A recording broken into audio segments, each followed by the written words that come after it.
the radical, fundamental principles of freedom, rational self-interest, and individual rights. This is the Yaron Brook Show. All right, everybody. Welcome to Yaron Brook Show on this Monday, March 10th. It's Monday. We do interviews in the evening, and I'm extremely happy to have Greg Salmieri with me. Greg is a regular guest on the Yaron Brook Show. He is coming to us from Texas, from his home in Texas, but he is, of course, a professor at the University of Texas, Austin. University of Texas in Austin, God. Hi, Greg. Hi, how are you? I'm good. How about you? All right.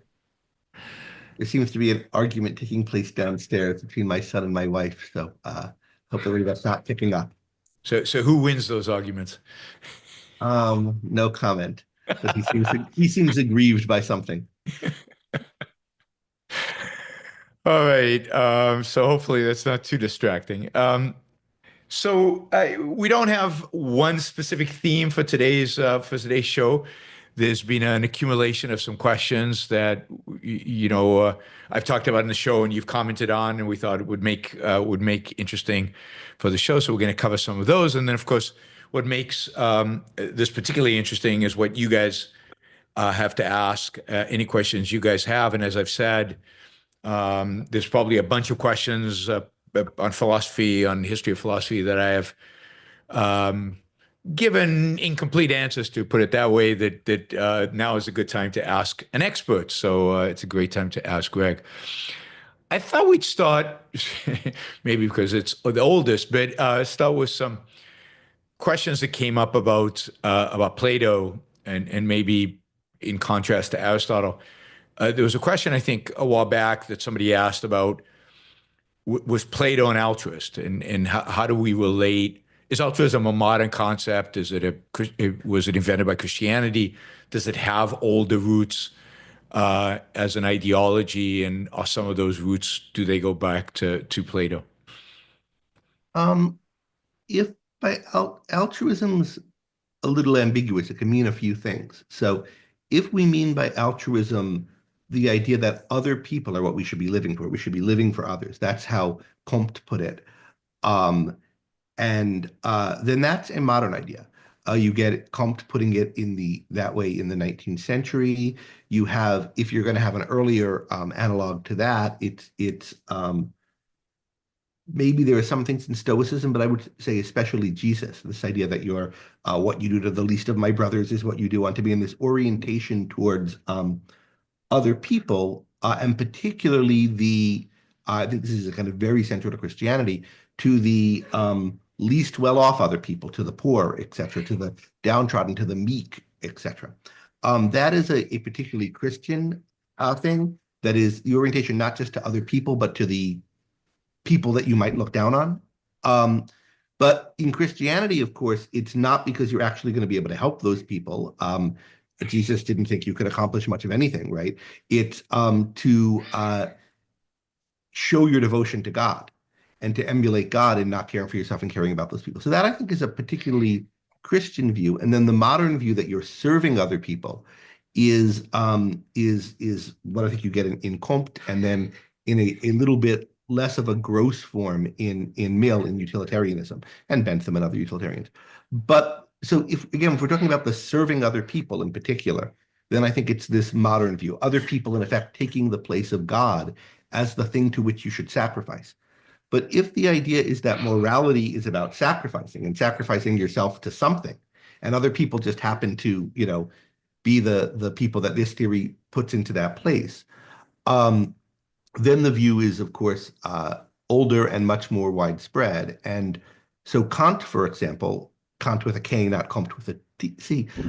Kant is not an altruist in the sense of thinking you should have your life oriented around other people. He doesn't think you should be trying to achieve things for them any more than you should be trying to achieve values for yourself. What you should be doing is trying to live in the way that he thinks is rational, which is by being willing to sacrifice everything to these impersonal duties. And there's a variant of that kind of view in Plato and the Stoics as well, an earlier form of the view that Kant is the kind of paradigm of. And it's a variant of, and I think maybe less virulent form of it, because it's not explicitly anti-self in the way that Kant's theory is. So Kant is thinking of anything for you, anything that promotes your happiness, as an object of inclination or desire. He calls it inclination, and he's defining the moral by explicit contrast to that. Whereas all the Greek philosophers, including Plato, or at least all the significant ones, thought that it's best for you yourself to be virtuous. And so in that sense, you can think that they're all egoists or have an egoistic element. Virtue is going to be good for you. It's your own flourishing life, etc. However, there's a sense in which some of the time they're thinking of virtue in a way where the content of it is coming from a prior understanding of what's good for you. And these virtues are either part of that or a means to attain it, or maybe some package deal of those two things. I think that you can find that in Aristotle. You can find that in a way in Epicurus. I think much wrong in both of their views, but some idea of it's intelligible how we're understanding this virtue as your good. And even in some of Plato's writings. But in other places in Plato, and also especially in the Stoics, they're thinking of what's good for you is, or is largely about getting virtue. And the content of virtue is not at all derived from a prior understanding of your own good. And sometimes is understood by contrast to the things that people ordinarily regard as good. So much so that we're starting to get a kind of proto-version of the self as the opposite of value, which I think is what you get pure in Kant. And there's one or two places where Plato approaches Kant on that. He says, self-love is where bad actions come from in the laws. And to what extent is Aristotle a repudiation of that, of the worst of in Plato? Well, one way you could put it is Aristotle's an embrace of the best in Plato. This idea that virtue is what's good for you. Virtue is the living up, is valuing your own soul and living up to your reason and so forth, which particularly in the early Socratic dialogues, there's a lot of and has a very egoistic flair to it. And some in the Republic and elsewhere also. But Aristotle's much more explicit that there isn't any sacrifice ever involved in doing what's best for you. In being virtuous, that virtue is the thing most worth having. Again, Plato in most moods will say things like that, but there is this passage where Plato says, or the Athenian stranger, one of the characters in the Laws who's speaking for him, says that we shouldn't be self-lovers. We should be lovers of the good and of reason. And indeed, self-love is where everything bad comes from. And there are a few early passages in Aristotle or pseudo-Aristotle that echo some of those themes. But in his main writing on ethics, the Nicomachean Ethics, he has this really bold passage that even though selfishness, self-love, philautos, love, phil like in philosophy and autos, self, this is a term of opprobrium. People use it as an insult. But and the people that people call selfish are typically bad people. They're thieves and so forth. But the virtuous man is actually more so a lover of himself. He loves himself more than anybody else. And we should be lovers of self in the way he is. And this is a really bold move, reclaiming a term of opprobrium. And Aristotle doesn't do that kind of thing often, but he does it there with that term. And on a few other points where he's wanting to stress that what's good is good for you. And you're like, there's no conflict between what's right, what's rational, and what's best for you. Yeah. So there's actually a question on Plato. So Helpa Campbell asks, did Plato seek to destroy man's mind like Kant did? He just wasn't as good at it? I don't. I mean, people's motives when they do bad things are often mixed, and it's hard to apportion exactly how much is the thing they claim that they're after and how much is it, which is often good, and how much is it something hateful and bad. Both Plato and Aristotle are very impressed with the developments in mathematics, where they're forming axiom systems. And they're trying to demonstrate geometric truths, from fundamental things. They're trying to understand the heavens in similar terms. And both of them have this idea that there's something the mind is doing when you're doing this kind of work that's unique to human beings, that's really special, that you're kind of alive and being fully human when you're doing this kind of thing. And they really value that. And they also both contrast it to other more prosaic forms, as they would see it, forms of reasoning, particularly ones involved in productive work. They associate this higher kind of reasoning with something you can do if you're, an aristocrat at leisure, in effect, and not with the kind of businessy thinking that's leading to an emerging middle class in Athens. A guy, he doesn't even have, ancestral wealth, and here he is, manufacturing shields for the army and making a lot of money. And both of them are kind of look askance at some of those people. And so, and they're not doing any of this kind of purely abstract reasoning that we, the philosophers, so value. So what's going on here? Is it a real appreciation for something uniquely human and powerful about the kind of abstract reasoning that they don't yet know how to relate to the rest of human life, right? And they couldn't know it yet. It had to be learned over time, and it was a great achievement when Francis Bacon and others put those things together. So is it like they're glimpsing this tremendous thing that the part of our human power and they don't know what to do with it? Or is it that they're resenting people who are working for a living and the emerging middle class, and it's a kind of, lazy aristocrats slapping back at them? And I think, in fact, there's some of both motives in both thinkers, both Plato and Aristotle. And, it's hard to apportion how much of each in each. Mm-hmm. Plato, though, there is this other strand of real contempt for and hatred of worldly things. Philosophy is preparing for death, and he's drawn to asceticism, and in a way that Aristotle isn't. And I think that resentment towards bodily pleasures, resentment towards so many of the things of this world is a real part of Plato's motivation in a way that it isn't part of Aristotle's, and that would be the kind of life-hating, mind-destroying part of it. But you wouldn't put him anywhere near a Kant. I don't have an X-ray into either of their souls, Yeah, but I sure. think you get that much purer in Kant, and in Kant you have a reaction against happiness in a way that you don't have for Plato. You have the moralizing of the hatred of happiness. You have a very deeply Christian self-sacrificial strand that is not in Plato, and you have a fear that the Enlightenment is going to destroy altruism and trying to protect the idea of sacrifice from the incursion of reason by rethinking reason. And that, I think, is a very different kind of motivation. You don't have anything like that in Plato, in my view. Yeah. Right. So a separate strand of questions that often come up have to do with the nature of free will, or in particularly the unique perspective objectivism has on free will. So maybe you can give us a quick kind of summary of the objectivist position of free will, and then we've got some application, a few applications for that.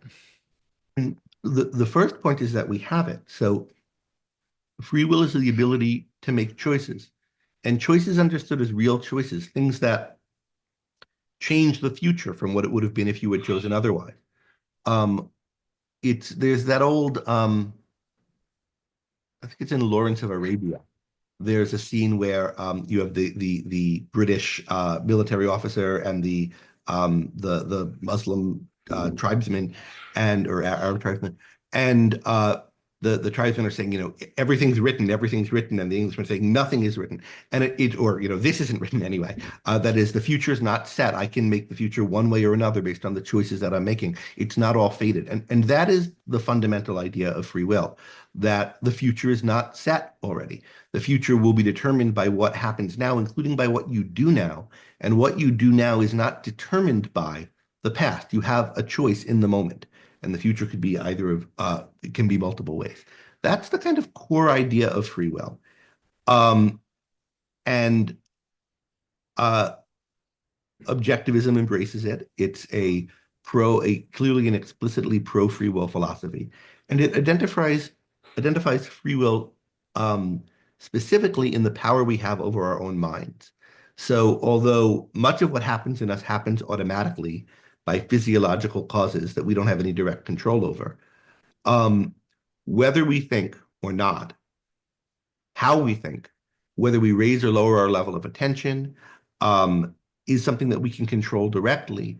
And through our control of that, we shape our characters, our actions, and everything else. So the kind of locus of control is in the choice to engage or disengage your mind. And it's a choice you're making all the time.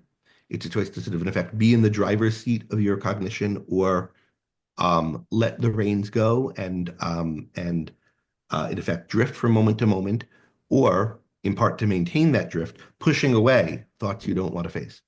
And that's the kind of central idea of the objectivist view of free will. It's not wholly unique in the history of thought. I've noticed that people who are very on about free will and on about power and agency and choice tend to, not all of them, but at a few important moments in the history of thought, tend to notice its connection to engaging or disengaging your mind. Probably the best writer on this and the first to make really clear that he's endorsing free will as opposed to determinism, and there's no mushy area between them, is the commentator on Aristotle named Alexander of Aphrodisias, and he's really fantastic on this. Wow. Also, John Locke is very good on this. That free will consists in the kind of control you have first and foremost over your mind. And in particular, do you deliberate about something or not? Do you just go with how you feel in the moment, or can you, keep on thinking about it in effect?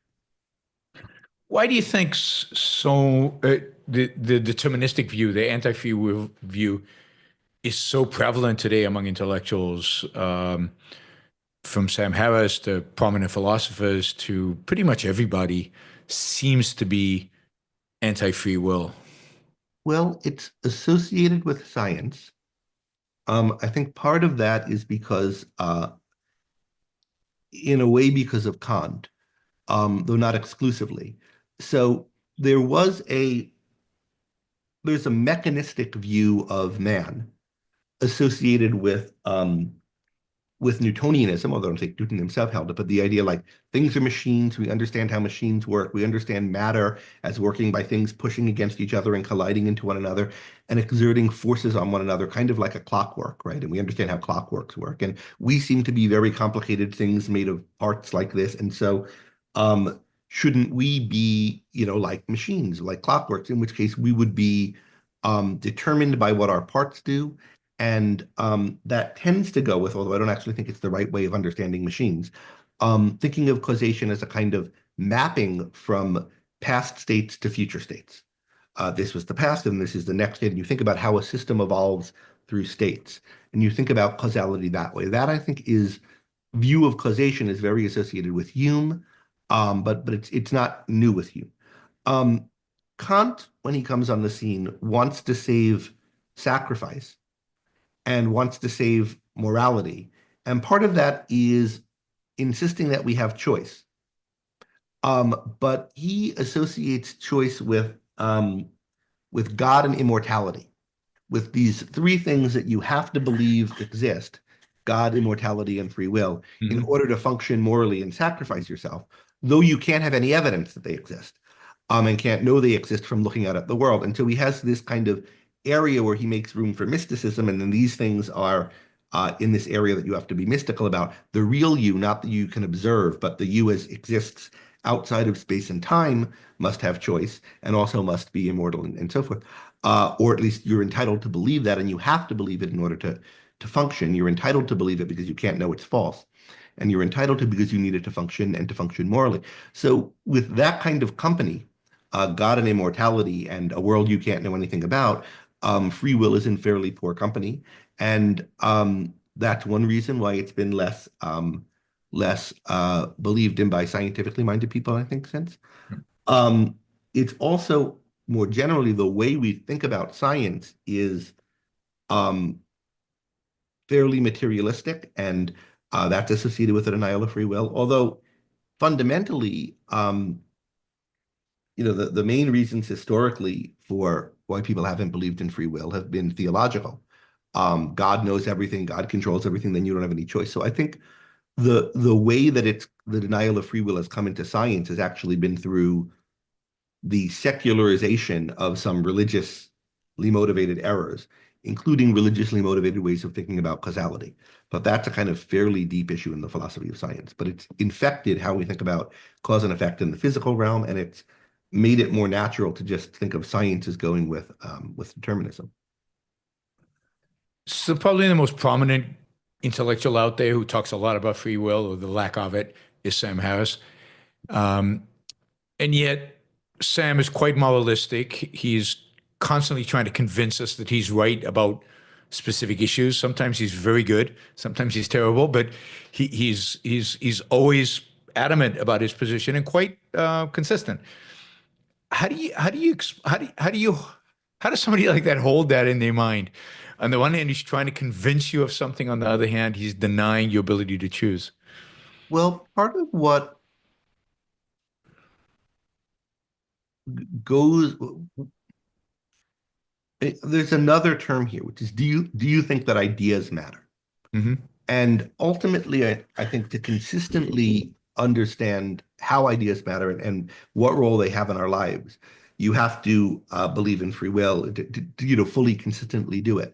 But there's a real difference between people who believe that human beings are run by ideas, run by culture, which are ideas. We run ourselves by culture, by the ideas we share and so forth, and people who think that we're run by genetic urges, but the differences between people aren't ideological, cultural. And Harris has a real appreciation for the role of ideas in life. He just tends to think of ideas more like software, right? You've downloaded Objectivism and someone else has downloaded Islam, and that explains why he's, blowing him, or, Islamism form of Islam, and that explains why he's blowing himself up and you're not. And then there's another guy who's what was downloaded into him wasn't Islamism, but it was a form of Islam that makes him more of a sanctioner of the Islamist and so forth. But someone else's, and it's you think of it as sort of software that's downloaded or memes that are spread between people. And in that sense, you're thinking of it at a certain level of depth as, it's still deterministic. It's not free will, but nevertheless, there's a real enthusiasm in Harris and a caring about the ideas people hold. And I think implicit in that and implicit in what he's doing to fight for them is a recognition that he's thinking about these ideas and he has a kind of choice about it. But that can be subtle, noticing that.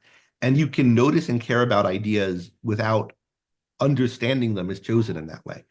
You can notice and care about consciousness without noticing fully the role of choice in it. And Harris is someone who cares a lot about consciousness, right?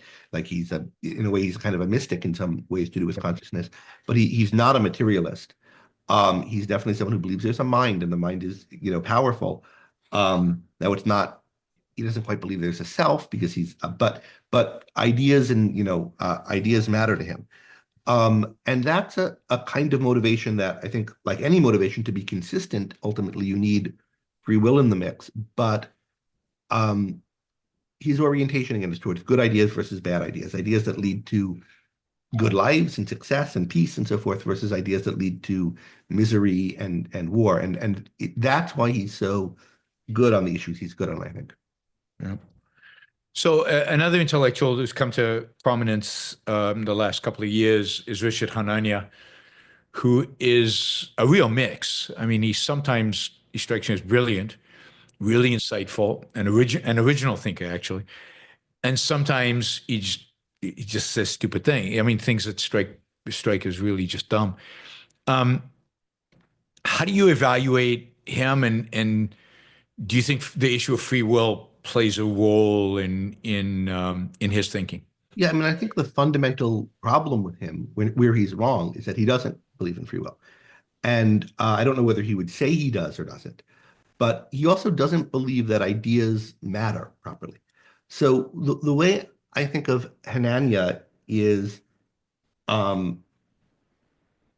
he's someone who really values intelligence and reason, although he has those two things packaged together. He's not very clear on the difference between someone who's, maybe not that innately powerful a mind, but really being rational. and someone who's he doesn't have the choice and the rational and the intelligence component as distinguished as I think they ought to be. But he's someone who really values intelligent, rational people and is really disgusted by stupid, irrational pointlessness in a way that I certainly have always been as a child, and that I clearly Ayn Rand was, and you could see this valorization of intelligence and rationality and the things not being fully distinguished always in her work, in his work, I think, and a lot of us who gravitated towards objectivism in our sense of life as children, reason and human beings, and we can do this versus that guy over there who can't think or won't think or something. He just seems like a brick, or like functioning like a beast. And I think for Hanania, that contrast is really salient. It's what he has in mind by high versus low human capital, which he talks about a lot.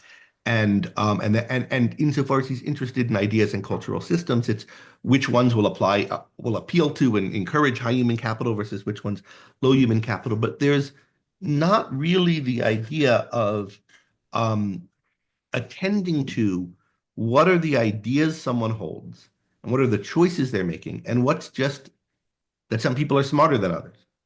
And they're not totally separate, of course, because if you choose well and think well over time, you develop better ideas, and the ideas empower you to come up with smarter conclusions. So it's not like intelligence, functional intelligence is totally separate from the choices you're making there. What manifests as intelligence in someone you meet is always a choice infused, an idea infused.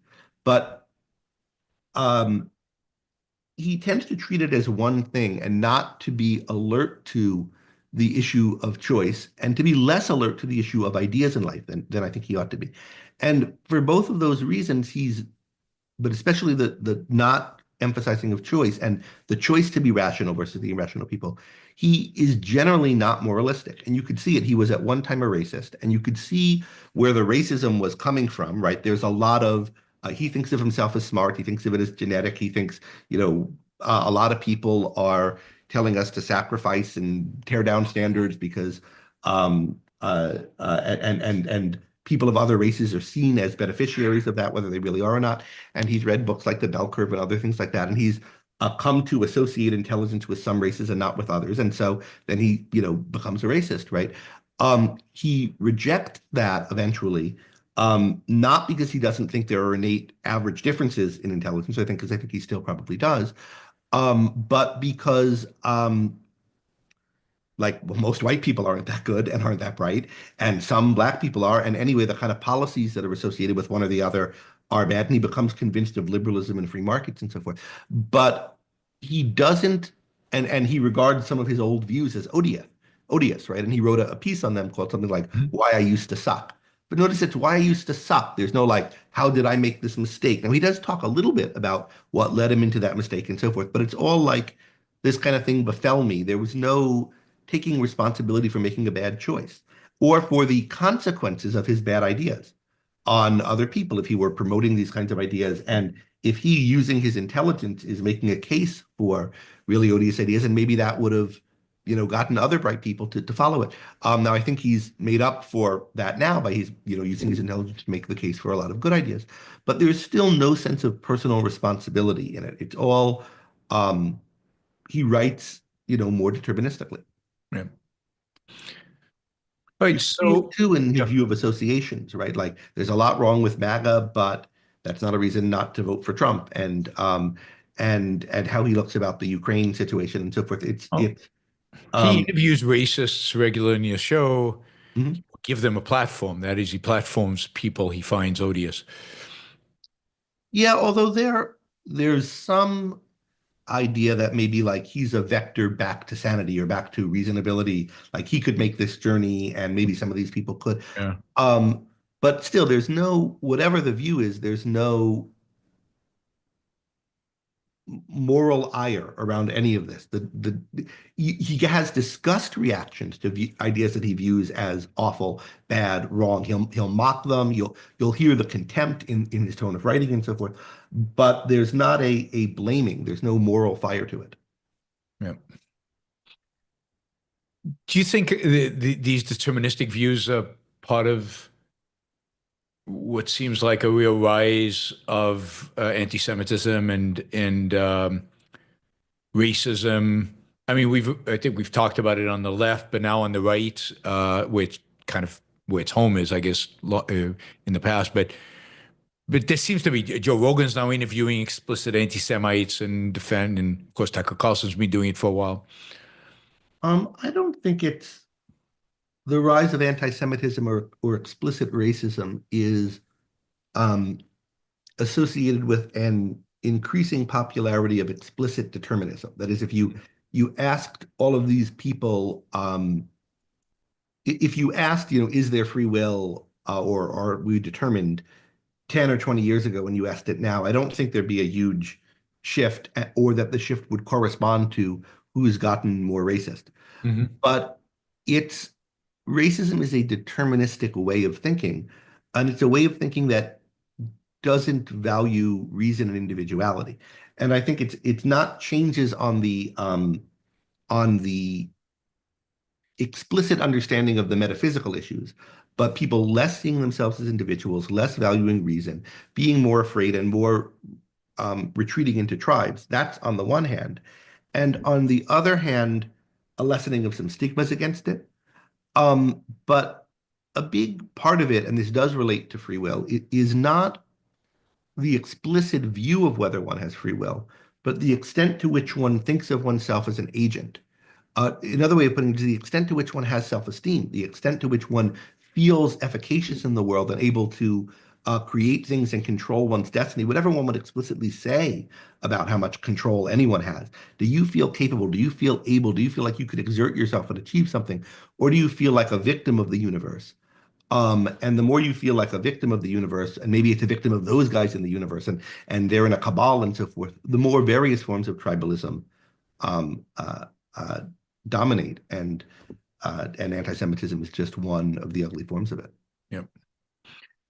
So I did a show a few days ago on explaining Trump, and I think a lot of people thought I was pretty harsh on him, but you found me to be too generous um, in terms of my arguing that Trump is the ultimate pragmatist. So why is pragmatism too generous and indeed inaccurate in describing him, and how would you describe him to be more accurate?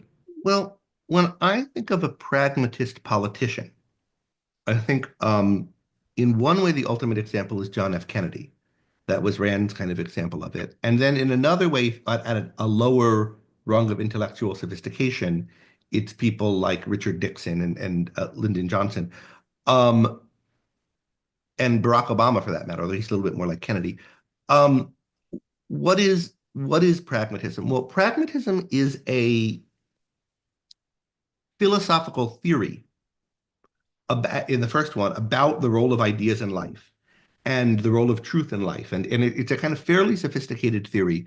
In Atlas Shrugged, you can think of Floyd Ferris as a kind of pragmatist in a way.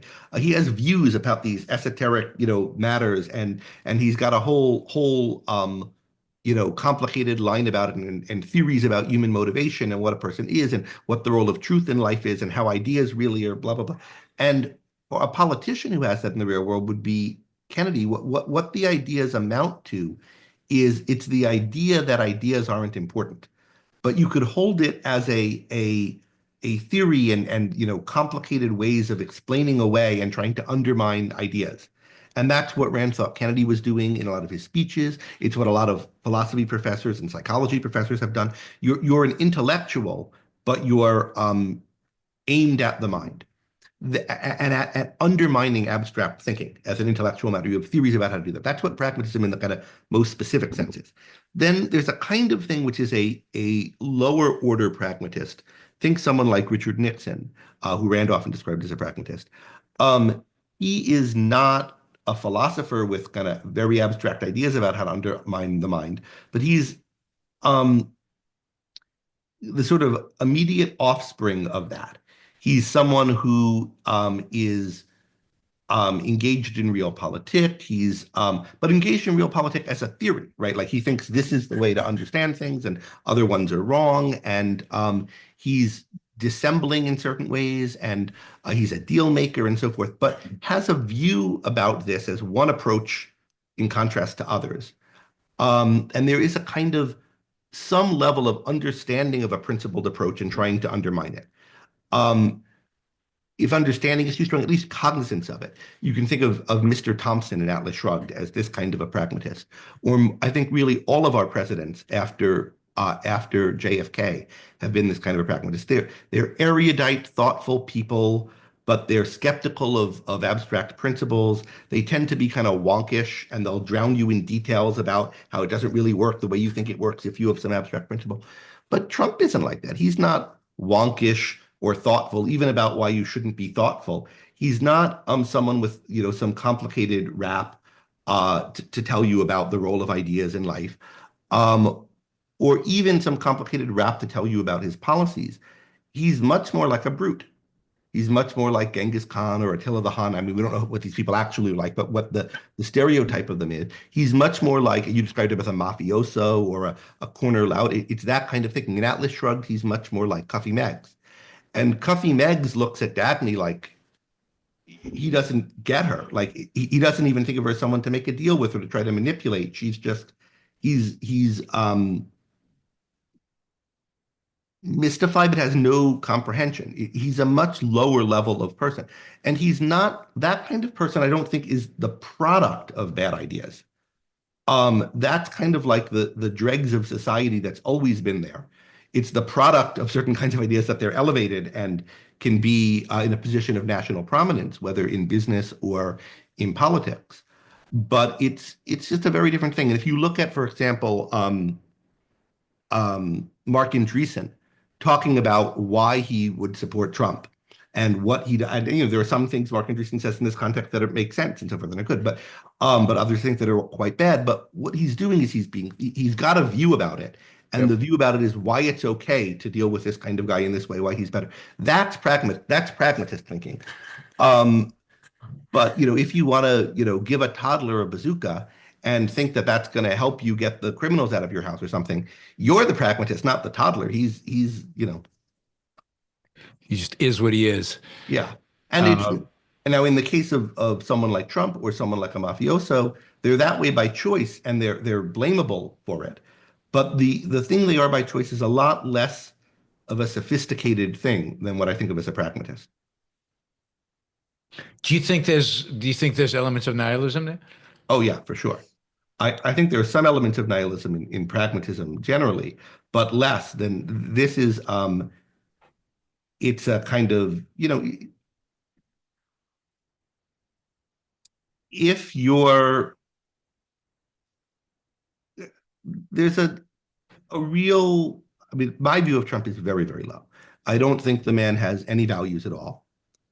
And I think he's only driven by resentment for people who seem better than him, or seem to think they're better than him. I think that is the kind of basic thing that's driven him for as long as I've kind of seen him. He's at some points a prestige seeker, but even the prestige seeking is this, I'm from the outer boroughs and I want to show that the people from Manhattan aren't any better than me, but not show it by actually accomplishing something, just, in their face about it. I think he's that kind of really low, loudish person. I mean, these are, we're going into details of his biography and so forth, but I think what you see in his public presentation has always been that. And I think that is a kind of nihilistic type of motivation, not nihilism as a theory, but just a kind of motivation that's around resentment and hate. Yep. I mean, the kind of motivation that's involved in the people who, want to burn down their own neighborhoods out of some grievance they have against the society. Maybe there's something to the grievance in some way, but surely really thinking about what's best for you is can't lead to this. And I think it's the same kind of mentality. Yep. All right, so we have a lot of questions, so let's go to those, and then if we have time, we can come back to a few other topics, and maybe make sure we end on a positive note. All right, so let's say we got Molten Splendor. Molten Splendor. Yeah, that's a Splendor? great name. That's a great title. I found outspoken moral judgment uncomfortable. That's surprising from somebody with a name like Molten Splendor. Uh, Oh. what situations require that outspoken moral judgments be made? At what point is silence considered acceptable, considered acceptance because a moral judgment is not openly made? Well, it's in a situation where your silence would imply acceptance or consent by the social milieu that you're in. So, if you're one person in a lecture hall and there are thousands of people in the audience and someone on stage says something you disagree with, nobody could possibly, you're not speaking up, doesn't communicate anything. Um, but if you're, talking one-on-one with somebody and he's saying something that you find abhorrent and looking at you as though you agree with him, then you're not saying anything to the mirror, does suggest you agree with him. Or again, there's a kind of person, I had a particular person I knew in high school who was a bit like this, and I have some relatives who are a bit like this, who they'll start making undermining jokes about people. And at first it might just be a joke, and it might just be fine and not ill-intentioned, but they escalate a little bit, like they're looking for like what can they get out, can they enlist you on their side? And at some point what you're doing is what they're doing is they're looking for a kind of agreement or sanction from you. And at some point, it's always contextual to judge where it is, but at some point you're helping them, you're supporting them when you're not saying otherwise. And saying otherwise is not always a making a federal case of it. You just say, no, I really disagree with that. I don't think that's true, or I don't think that's right. And, that's often enough. You don't have to get on a soapbox. Now, there are other situations. You're a business person, you're being persecuted, there's something really evil going on, and we have to go through the different situations. Yeah.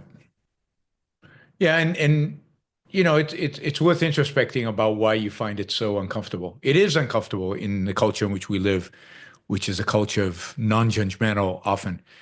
But it's worth thinking about why it is, what it is about it that makes you uncomfortable.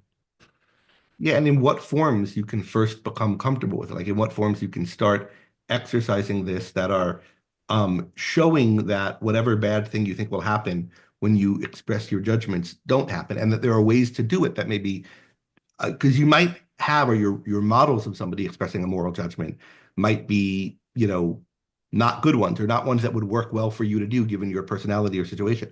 But the more you try to do it, like anything else you're afraid of, you build up the skills to do it and the recognition to do it. And it's something we can all work on.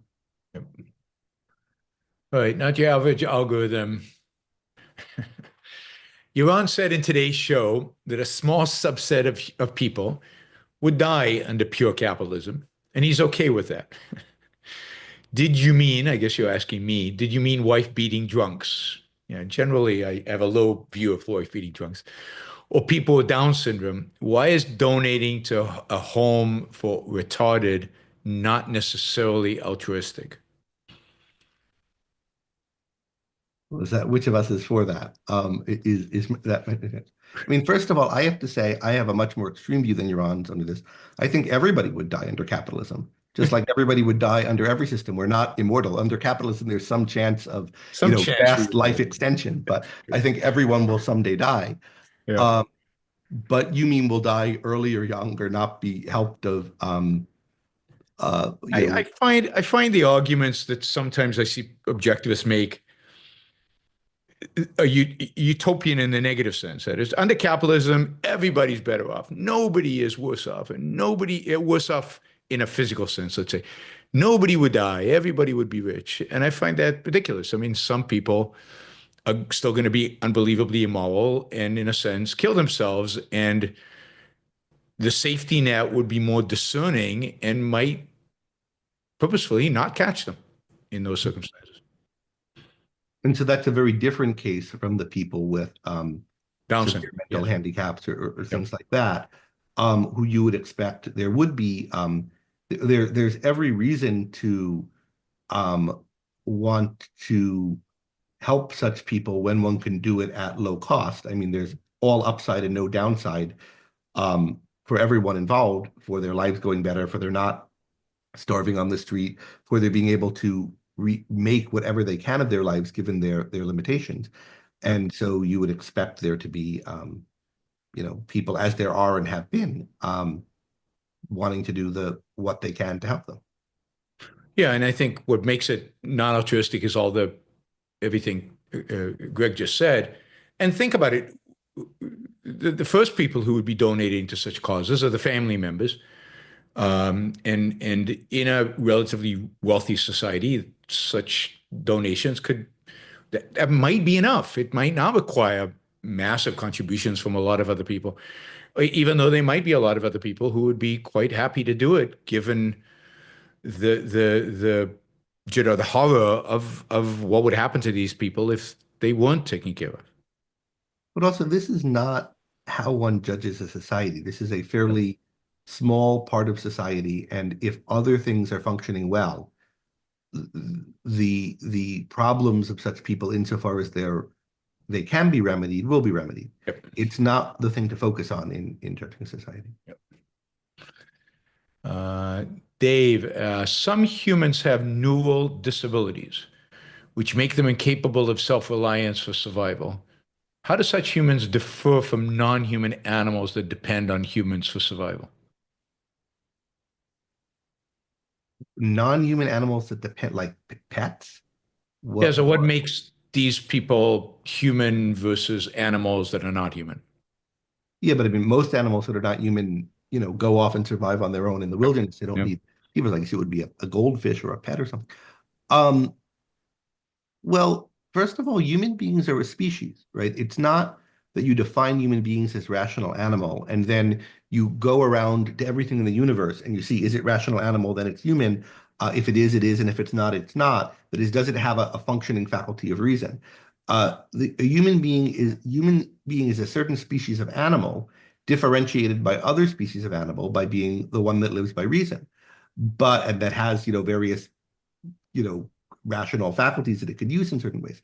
But any life form exists in all kinds of injured, defective, malformed states. It's again a fact about the species, not a fact about everyone severally that they're this kind of life form. And then with respect to moral principles and rights, the fact that we are this kind of life form that lives by reason has implications for how we should treat one another. And those implications are then going to spill over, or they're going to apply, although in unusual ways, to people who, because of injury or birth defect or whatever it is, are not able to live by reason. For one thing, and I think the most kind of obvious point to make is one has to know that somebody is really and irremediably like this, that is unable to live by reason, in order to treat them as though they don't have reason, right? Like the fact that they're a human being means that we first have to, if you see someone, think this is someone who could live by reason, and I'm going to treat him, respect his choice and try to deal with him by persuasion, etc., until I have very good reason not to. And as a legal system, we're going to have that default, and then you have to prove, well, this person's incapacitated or whatever. Or, it goes by age, like children can't, but we make laws that about when people reach an age of majority and so forth. But all of that is in the context of, it's a fact about human beings as a species that here's how we live. And then in light of that, you come up with principles and means of interacting with individuals of that species that apply that knowledge in light of everything else we know about living species, which is that they could be immature, diseased, defective in senescence, or whatever the case may be for a given person. Mm-hmm. Dave also asks, do you think the assumption that all humans have the cognitive capacity to develop, abide by a rational philosophy can be construed as stereotypical? Thanks so much for your insight. As stereotypical? Stereotyping humans and assuming they all have the ability to be rational. Well, only if you use any generalization as stereotyping. I mean, any claim about a kind in general, you can make fun of as a stereotype or say it's just a stereotype. But there are lots of things we know about human beings in general. They all need protein. Is that a stereotype? Or they all need water in order to live, like all other animals do. Is that a stereotype? Or they have kidneys and brains and feet and so forth, except for the ones who don't, which then you understand is a special case of defect. And how I want to know more about why you're deriding, what things would not count as stereotypes if the fundamental fact about how we live and survive is, in your view. Yeah. Barry asks, where would you say consciousness comes from, and how would you defend it? I think that's what he's writing. It seems to me a little bit like asking a question like, where would you say width comes from, and how would you defend it? I've heard that everything has length but no width. And you seem to be a widthist who believes that things have width as well as length. Where would you say the width comes from, and how would you defend it? There's something wrong with the question. Things have width. You could see that they have width. You could tell that they have width. I don't know where it comes from. It's part of the nature of things that things have length and width. And if we just think of it as length, we're abstracting away the other thing we know it has, which is width and depth. And it's not something that that needs to be defended exactly. It's not a theory that things have width. It's something that's observable about them, and like what makes you think they don't, and what things are you taking as kind of basic that don't need defense, that and you're thinking that I'm adding width to my list of things that exist and I have to defend it. It's perceptibly obvious that things have width. You couldn't even understand what length was without contrasting it with width and so forth. And consciousness is like that. We wouldn't even be able to form a concept of matter except by contrast to consciousness. We're directly aware of our own consciousness. You couldn't think, and if you weren't conscious and you couldn't think about thinking and think about what views are true and false and what things need to be defended and have evidence for them and not, if you didn't already know that there is consciousness. You're kind of presupposing that in the whole way of thinking about it. And then the question is, yeah, but where does it come from? Like, how did it get to be that there's consciousness in the world? And my answer to that is, I don't know. I also don't know. I don't know about a lot of things, how they got to be in the world. It seems to be a feature. I mean, it is a feature of certain living things. Presumably, it came to be with them. There's evidently a lot about matter that we don't understand, such that when it's forms part of certain systems, certain kinds of living things, it comes to be conscious, or consciousness arises. We don't know why that is, but there's a lot of stuff we don't know. And, someday, hopefully we'll figure it out. Presumably there are, whatever fact it is about the things that make us up, that enable us to become conscious when they're organized into the right kind of systems. Presumably there are other implications of those facts that, we don't yet understand, and someday we will. Mm-hmm. At least I hope we will someday. All right, Arum asks, I enjoy beat and sound design driven techno music and associated late night raves. These things give me spiritual fuel and optimism for my future. Is this preference immoral? P.S. I also enjoy Rachmaninoff. Okay, so what does he enjoy? Techno-driven? Techno music, the sound design driven techno music, and associated late night raves. So EDM and stuff, and he's dancing around and pumping his fist in the air, whatever. No, I don't see what's immoral about that. I'm sure you could flesh it out in a way that would make it immoral, and we might. But I don't think most people who are going to raves and listening to dance music are indulging in anything immoral. And even before that, there's a question as to what's the aesthetic quality of this stuff, and is there some are you wrong to think this is good music, or is there are you missing out or something? But even if the answer to those things is yes, this is bad music or not even music at all, and you're missing out, you're not immoral for listening to it if you like it, and maybe there are things you could do to develop your taste, but maybe not, and maybe this music's great. So I gave a talk some years ago there was an OCon that was themed around aesthetics in the Romantic Manifesto, and I gave a talk on principles and personal values in ethics and aesthetics, which might have been subtitled, I know it's only rock and roll, but I like it. And Yep. it was about the various things that you can get from art that, or part of it was about the various things you can get from art that aren't the kind of high values that are being described in the Romantic Manifesto, and why you shouldn't try to interpret whatever you like in terms of those values directly, like getting motivation to pursue high values, something which I see a little bit of in this question, and how you should just, with something you value, reflect on why you value it and try to articulate it to yourself, and see what you can get out of it and try to integrate it with your other values. And the more you can do so, the better. And then it's an objective value. And if you find that it clashes, and you know, then it's not an objective value. Do you know if that talk is online? I'm pretty sure it is. Okay. Someone can find it and link to it. You've got an Yeah. army of people who do that in your Yes. comment sections. Clark asks, do you see the Democrats coming back in 2028 as a more 1990s Bill Clinton-esque party?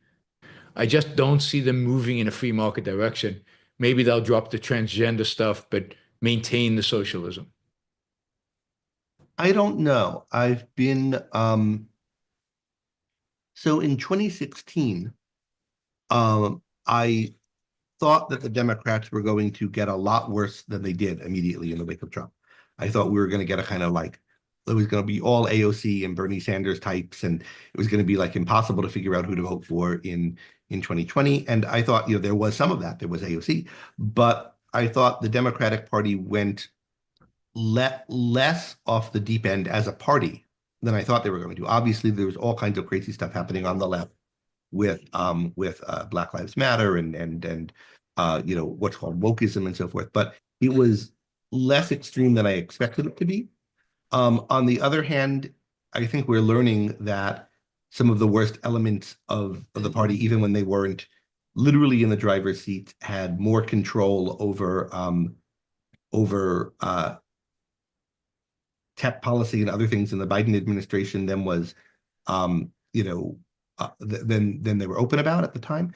So it's a little hard to know how each of these parties is going to develop. The fact that the Republicans under Trump have turned so anti-capitalist against trade, for industrial planning, and so forth, and that there's hardly any constituency on the left for being right on those things for any reason other than backing, you know, hating Trump, makes me think it's unlikely that whatever things emerge on the left as a reaction to Trump are going to be organized around, you know, markets and trade.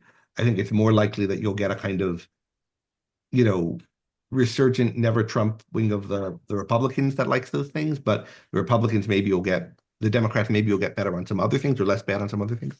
But it's very hard to predict. And, you know, I wouldn't have predicted in, you know, 2014, the Republican Party having developed along the lines that it did. So who knows what changes, for better or worse, are possible for one of these parties in the next decade.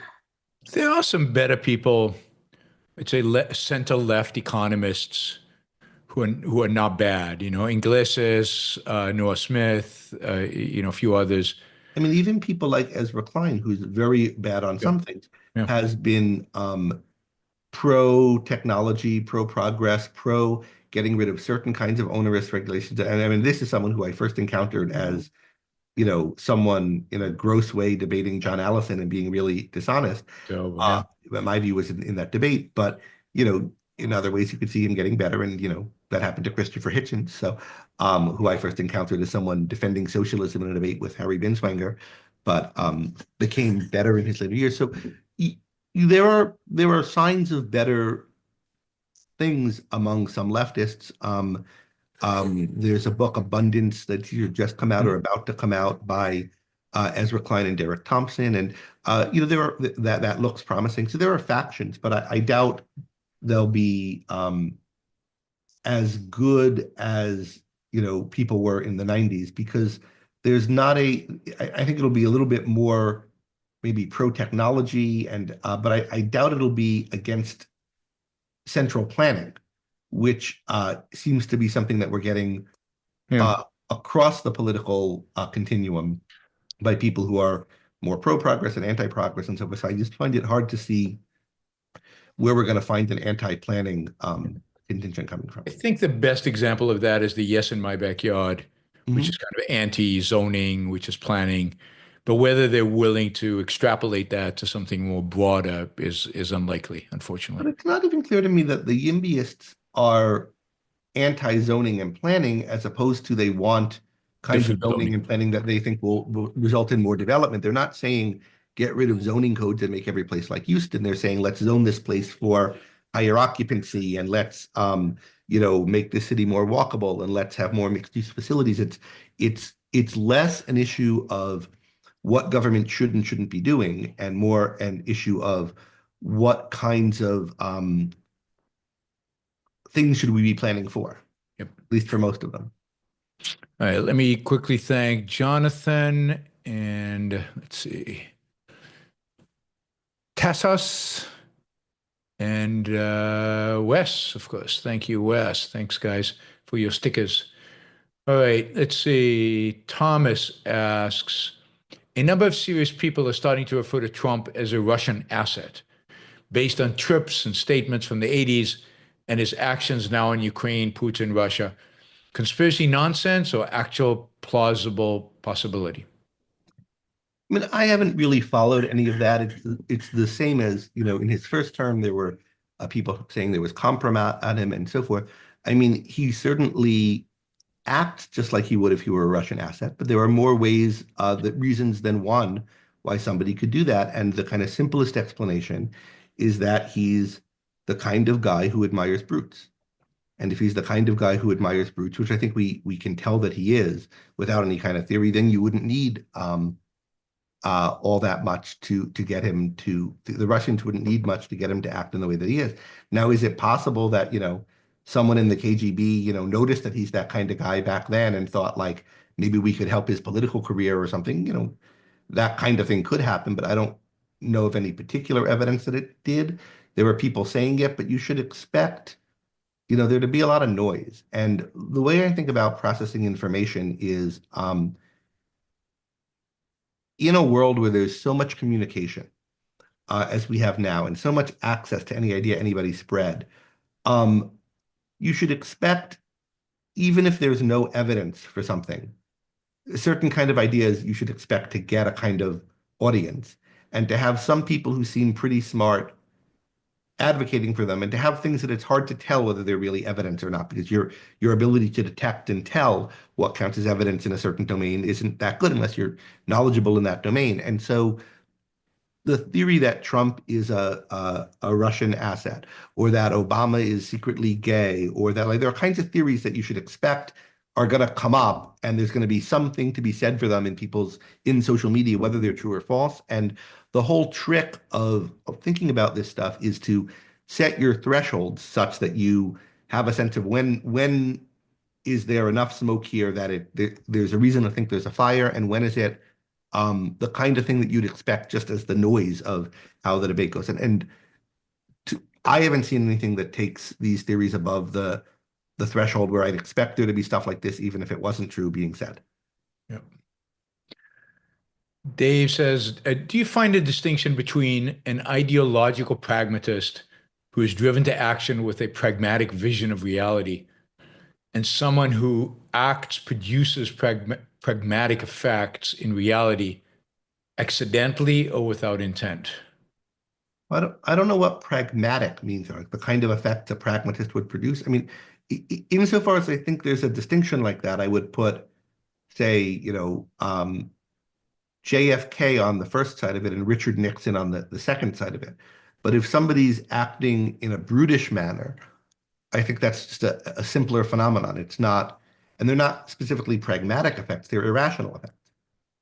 Mhm. And pragmatism is in effect a kind of rationalization of irrationalism. right? And there's complicated, sophisticated rationalizations of irrationalism, and there are ones that are like simpler, layman's versions of that. But there's such a thing as just being so irrational and undeveloped intellectually that you don't feel the need for a rationalization of it, at least not anything that's systematic and thoughtful as a rationalization of it. Like thinking is sort of unreal to you. Yeah. And principles are sort of unreal to you. Pragmatism is what you have when principles, the need for principles is something that you're aware of, and it's a rationalization for rebelling against it. But if you're totally amoral, you have no compunctions about having no principles, then you have no need for pragmatism. Yep. Adam says, Greg, does Putin's brain, Dugin, Alexander Dugin, have a philosophy of his own, or does he mainly pick and choose whatever will please Putin?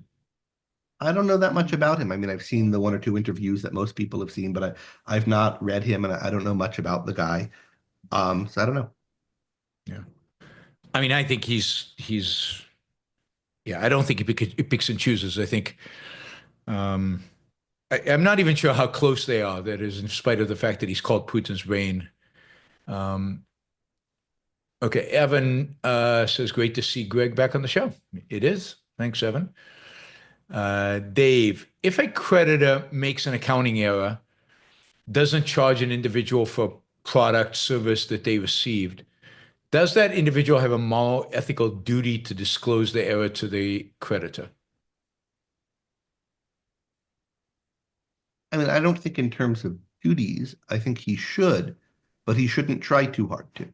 That is, if it's like a store clerk and you're at the store and the person, not shortchanges you, but what's the opposite? Whatever, makes an error in your favor and you're right there and you see it and you notice it, then I think, out of general goodwill and not wanting the unearned and not wanting this person to get hurt, but you should just say, however, you get home and you were given $2 extra, and now you're going to drive across town back to the place to correct the error. Like, it's not, I don't think you have any responsibility to do that. And I think it would be, in a lot of contexts, a sacrifice to do it.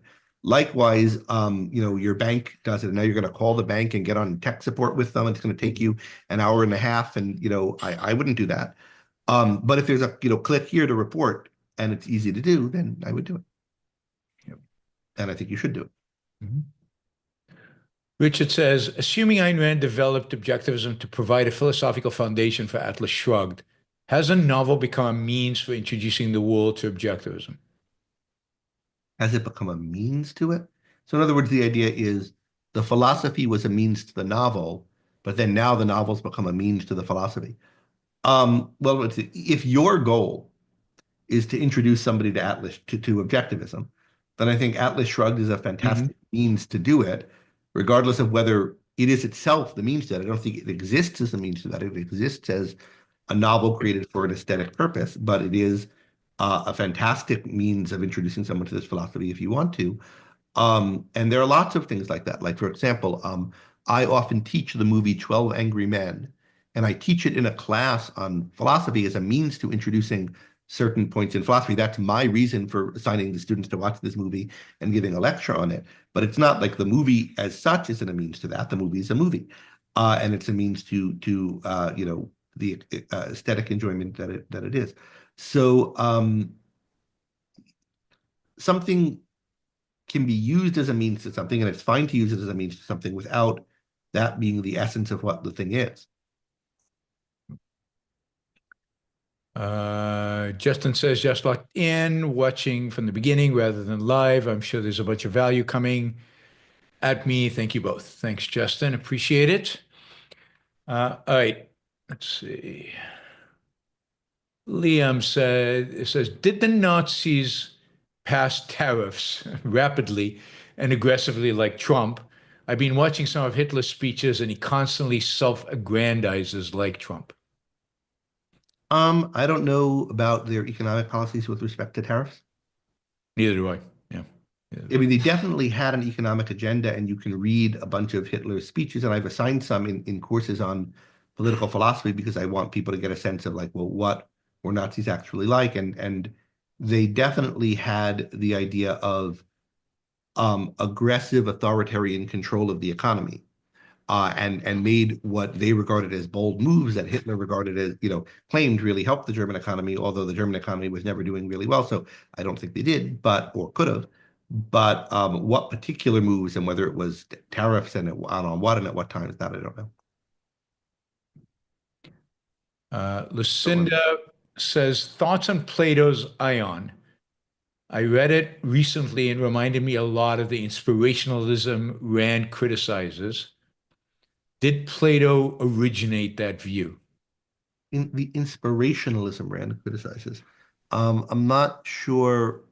In other words, you think you're just a conduit for some, you don't write by reason. Yeah, okay. So in that sense, yes. So the Ion is one of these early Socratic dialogues by Plato, where he's interviewing a kind of a rhapsode, Ion, a kind of poet and rhapsode, or Socrates is, and it turns out the guy doesn't understand, his poems or any of the poems or Homer's poems, and he reads Homer's poems, he doesn't understand them, and this view emerges where the muses are like a magnet, and then the great poets are like iron rings hanging off that magnet, and then other people are hanging off it or whatever. And so like all the kind of stuff is coming down from the muses through the great poets to the rest of us, and it's coming down to us generally without the people who are conduits of this stuff understanding it.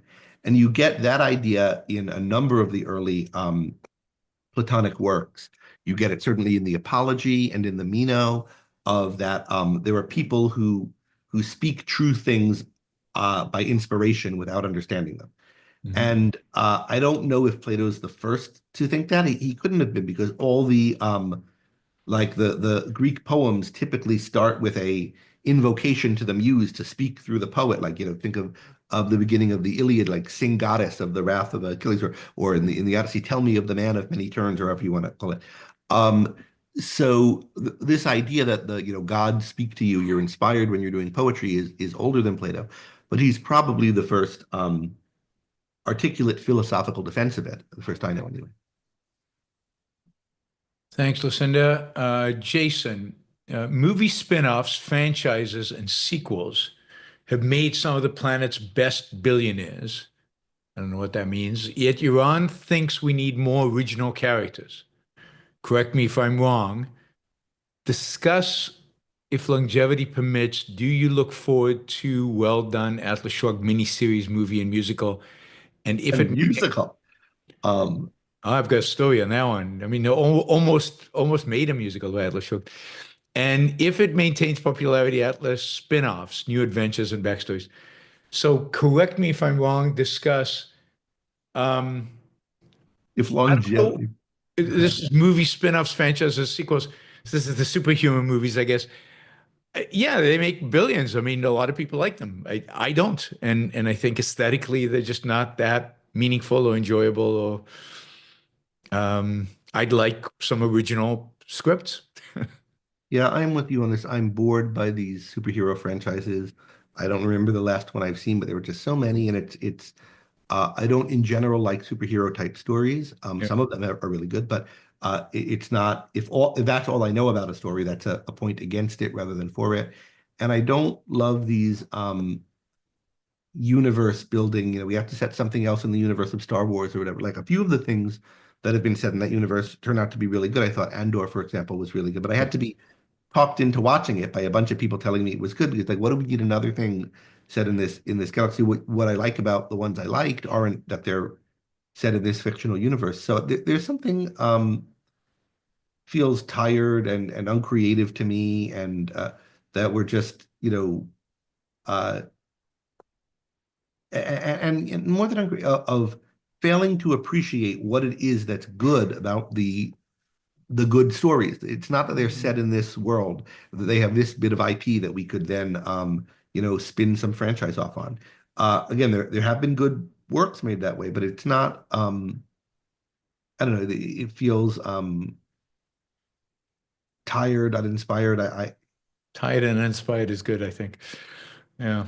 And then so Jason asks, continues, he says, do you look forward to a well-done Atlas Shrugged miniseries, movie, musical? And would you would you like to see spin-offs and new adventures and backstories? I would not like to see spin-offs, new adventures, and backstories. In general, I don't like Mhm.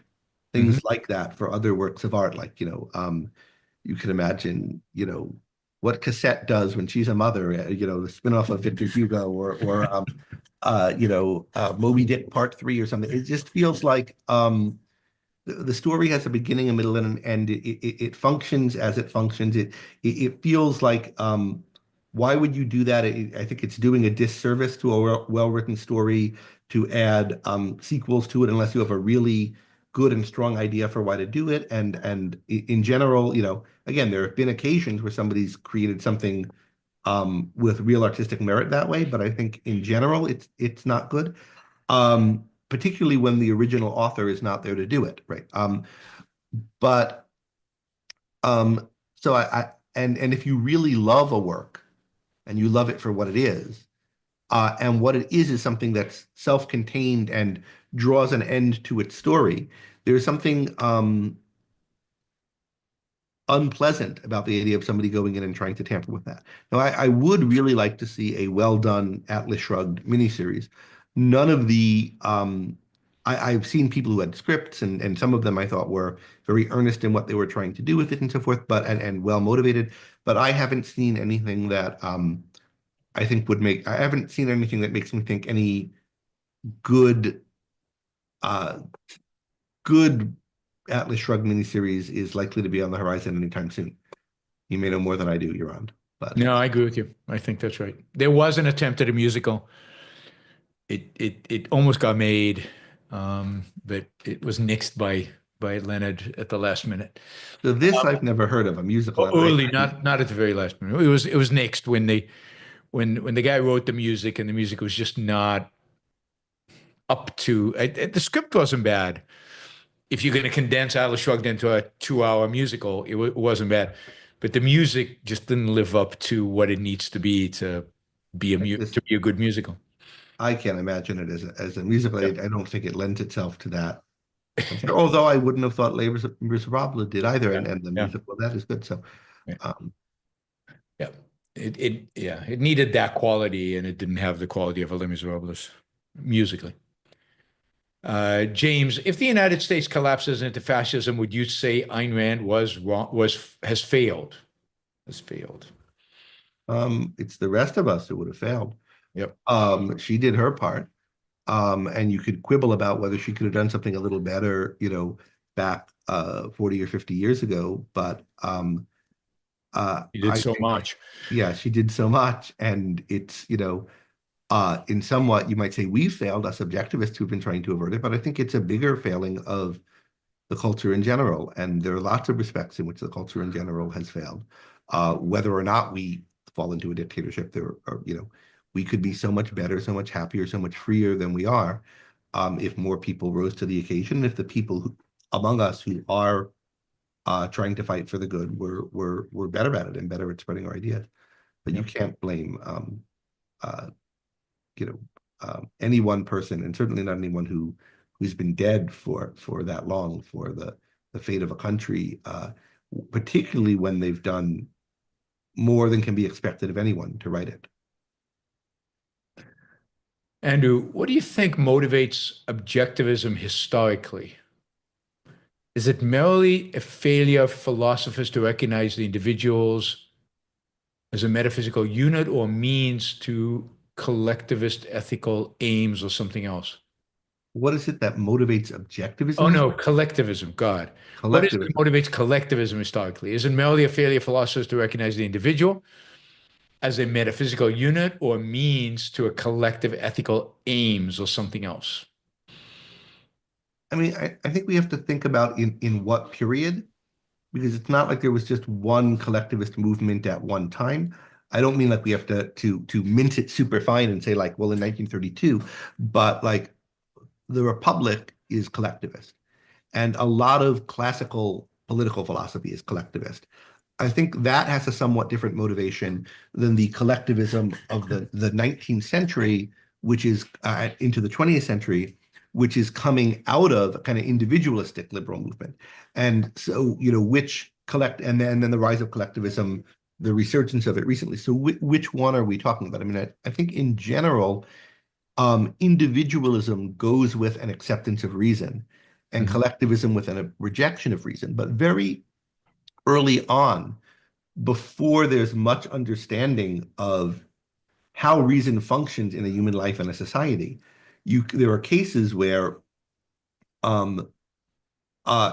enthusiasm about reason goes with a kind of collectivism by default. Like, I have a good idea for how people can conduct things, and it doesn't occur to me that I can't, organize everybody in accordance with it. So there's a kind of comparative innocence to the ancient forms of collectivism that I don't think are coming from a rejection or antipathy towards reason. But the more post-Enlightenment collectivism, I think, is coming out of a turn against reason and self-esteem, basically. A kind of loss of confidence in the ability of the mind. Michael says, do you see Austin, Texas as the next Silicon Valley? It seems like blue cities and red states are the place to be. I don't know how to make those kind of, economic predictions. I mean, the Silicon Valley seems for now like it's the next Silicon Valley. I mean, that is all of the major AI tech stuff and so forth seems to be happening there, even after people thought it was over. I doubt that industry will all move to Austin. Austin does seem to have a kind of scene developing for kind of heterodox political thought and commentary. We'll see where that goes and if it gets better or worse. A lot of the people who seemed good on that, a lot of the people, whether they seemed good or not, who were in the ascendancy in that space, people like Joe Rogan and so forth, I think have become more and more transparently foolish or bad, such that I doubt that there'll be assets in the nucleation of a better culture of discussion here. But with what some of the stuff that's going on at the University of Texas, with the foundation of University of Austin, with a few other think tanks that are operating here, and it seems like there is a kind of gathering discussion of ideas here that it could become in the next years more of a center for that. It's hard to predict because the whole cultural political landscape right now is a very unstable position, which I think creates opportunities for good things to emerge, but also makes it very hard to predict. Yep. Michael asks, is what separates Trump from Hitler that Trump cares more about prestige than power? He doesn't have an ideology like Hitler and Putin. He just wants recognition as an end in itself. I mean, I don't think it's good to take Hitler always as your paradigm of a bad guy or a villain, and so that anyone you think is bad, or even of a dictator, anyone you think is bad, how do they relate to him? Are they less bad? Are they the same bad? How much more bad? And in what way? In what way? Like, Hitler is fairly atypical. He was in some ways more ideological. He was more the head of a kind of movement that, like, the typical kind of dictator is much more like a mob boss type person. Much more like the kind of people who rule Latin American, like Banana Republic kind of dictatorships, or the kind of African dictators and so forth. That's the more typical case. And one should, if one sees dictators now rising, think more about, and Trump's not a dictator yet, although I think he wants to be. He's the kind of person who wants to be. But there are tons of people like that. The causes are in the world, the causes of their coming to power when they do aren't them.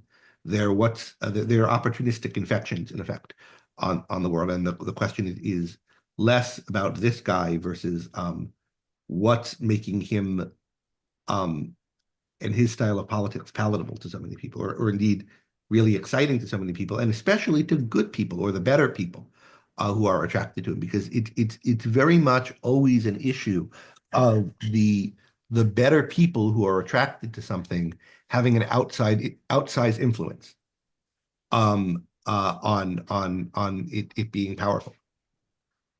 And that's, something you want to understand with it. But yeah, I don't think Hitler was certainly more ideological than Putin, than Erdogan, than Trump, than Franco, and then all the sundry, dictatorial leaders in different countries around the world. So he and Lenin are kind of unusual cases in that respect. Even Mussolini was more intellectual. Yeah, than most. And Yep. now all of these people are cases of a country descending from a better form of government into a worse.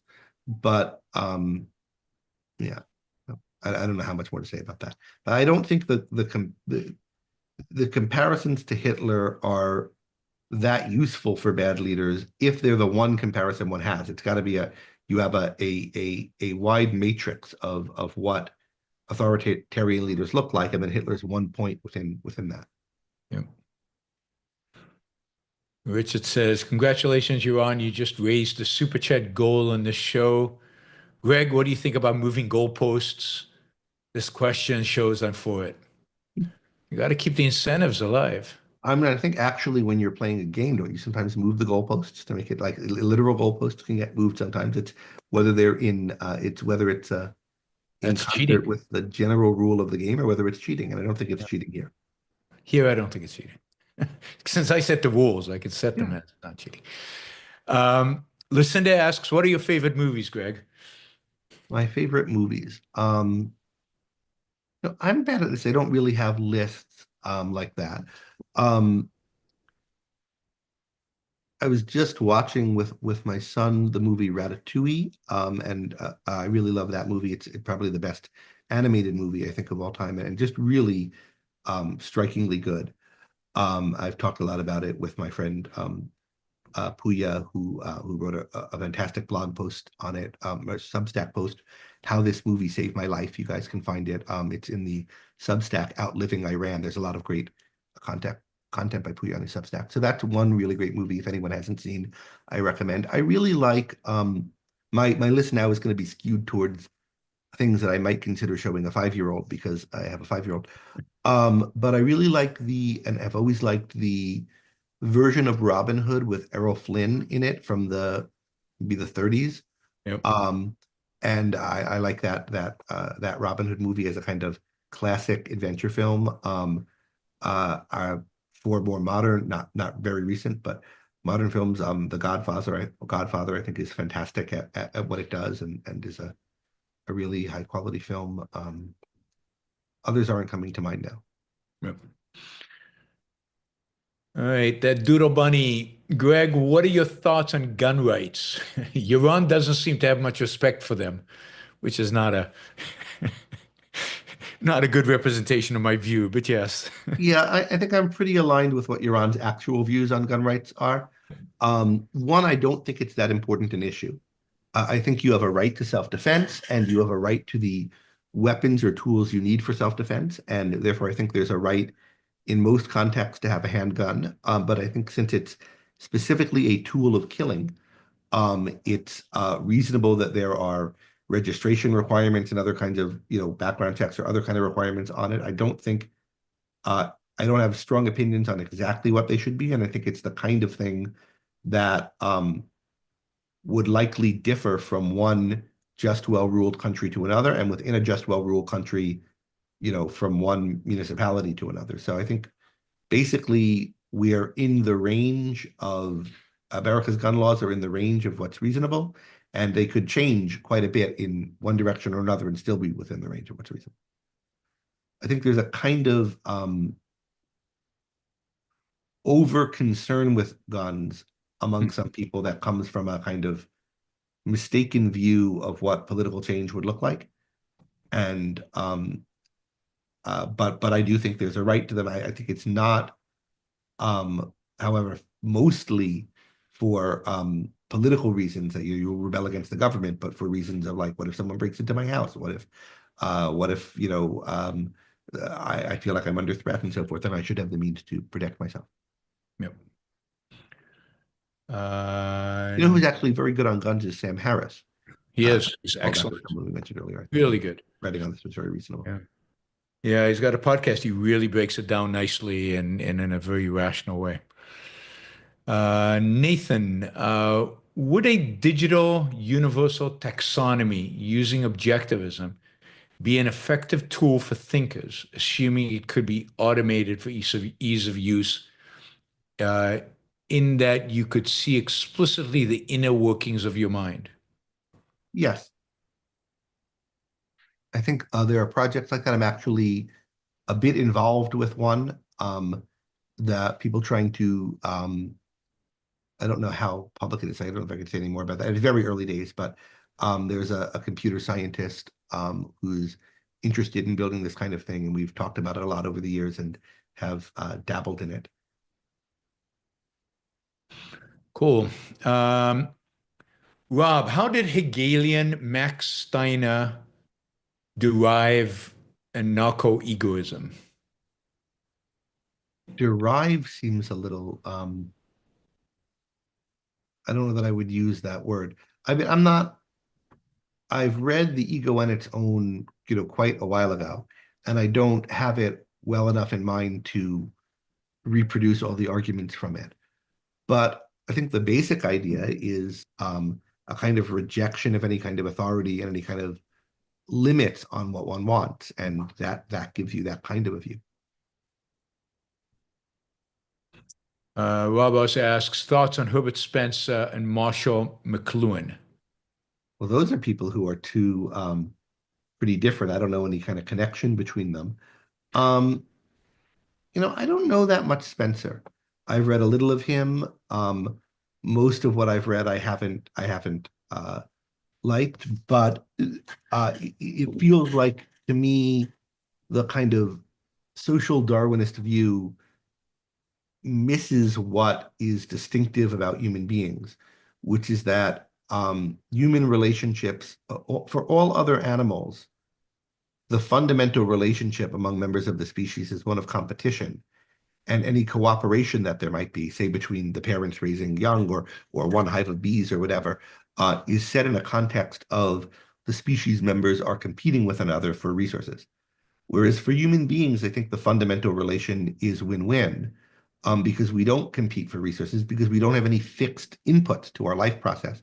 We produce resources, and we can find ways to make resources for us, things that otherwise would have been useless. And then once you notice that about human beings, the whole way in which evolutionary theory and other things apply to us, that is, apply to societies and so forth, I think and people within a society looks very, very different. But you can, the Spencer social Darwinism is a little bit of a too reductive reading of what he's on about, and I don't feel like I have enough command of everything he thought to give a verdict on him as a whole as a thinker. The other one he asked about was Marshall McLuhan. Yep. He's the media is the message or massage guy who wrote a lot about hot versus cold media and such like that. But I don't, actually in high school, I had a teacher who was into him, and we read some stuff by him in a television production class I was taking, but I don't have enough of a sense of him to really say anything intelligent. Okay, Jacob asks, regarding Catholicism, what do you think is the worst part of it for kids, adults? For me, it was duty ethics or misintegration of pride, original sin. Well, I wasn't raised Catholic or in any particular religion. My parents were kind of, my father's from a Catholic family and my mother from a Jewish family, and they were sort of hand-wavy kind of agnostics. They'd say things like, well, there's got to be something, which at some level surely is true. There are many things. But so I don't have I had a Catholic upbringing and I can reflect on, what was good or bad about it. And I think more at the level of what is the effect of religion in general and then Christianity specifically, rather than the effects of, Roman Catholicism as opposed to being a a Lutheran or an Episcopalian or a Eastern Orthodox or something. So I don't have any opinions at that level of resolution that you're asking. But definitely the doctrine of original sin, the idea that you should be oriented around the meek. And in general, I think of Christianity, if you want to think about what its essence is as a religion, I think it's an attack on self-esteem. I think the fundamental message of Jesus is that you shouldn't have self-esteem. And there are ways to dress it up more nicely, but if you think about what the Sermon on the Mount is about, that's what I think in the end the message is. And some denominations in some areas stress that stuff more than others, but that's what I think is the idea that your life, that you're not competent and you're not worthy. Caleb asks, Peikoff once got a letter from a Greek historian on a show on the rise of ancient Greece. The idea was an intersection of selfish high barbarians with intellectual exchange of global trade. Always wanted to hear Greg's thoughts. I wonder if he's talking about Steve Jolivet. Yeah, I think so. I think so. Had some communications with Leonard about that. Yeah. I'm not enough of a historian, and particularly of the period of sort of, archaic Greece, to have well-developed opinions on just, why it happened when it didn't, particularly if we're talking about, why Homer happened as opposed to why Thales happened or why Plato happened, or, why they were able to develop there. Jason Ryans is someone who knows a lot more about this and would have a lot more thoughts about it. And indeed, he's teaching a course for the Ayn Rand University now on, I think he's going to do a series of courses on Greek culture and history, but he started with this early period. So I'd really recommend, I haven't heard the course actually, but Jason told me a bunch about what he wanted to cover, and we talked about some of his notes for it, and I'd really recommend looking to that. I do think that the being at nexus of trade is really important for the development of ideas. And if you think about where the kind of Greek ideas developed and when, including when the center of where the intellectual hubs were shifted, it had a lot to do with where were the loci of trade. Lucinda, any advice on how to best approach learning music theory? That's an interesting question for me. So I've not had kind of formal education in music theory like you get if you go to a conservatory. And I always, or take music theory classes, and I always kind of wonder a bit how much music theory I know. When I talk to people who know what I seem to know a lot to me, but there are other things I don't, or I don't have the terms for it.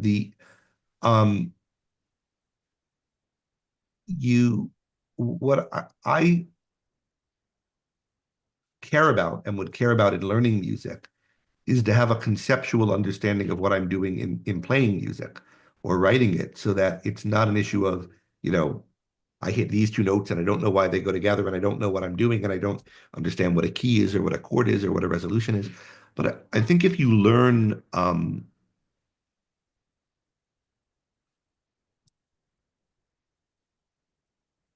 I don't know, because I had guitar lessons from a jazz kind of guitar player when I was first learning guitar, and he talked a lot about chords, and there's just, I don't have enough separated out about the different ways you could learn it and the different approaches to have much. I have how I explain it to people when they ask me about different things when they don't know anything about music, but that's different than advice on how to learn it. Yep. And then I don't know everything.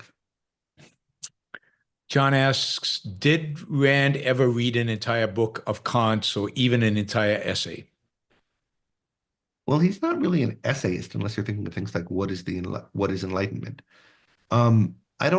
If you're asking me as like a historian of her, a scholar of her, we don't have direct documentary evidence. We don't have like whole books that are marked up.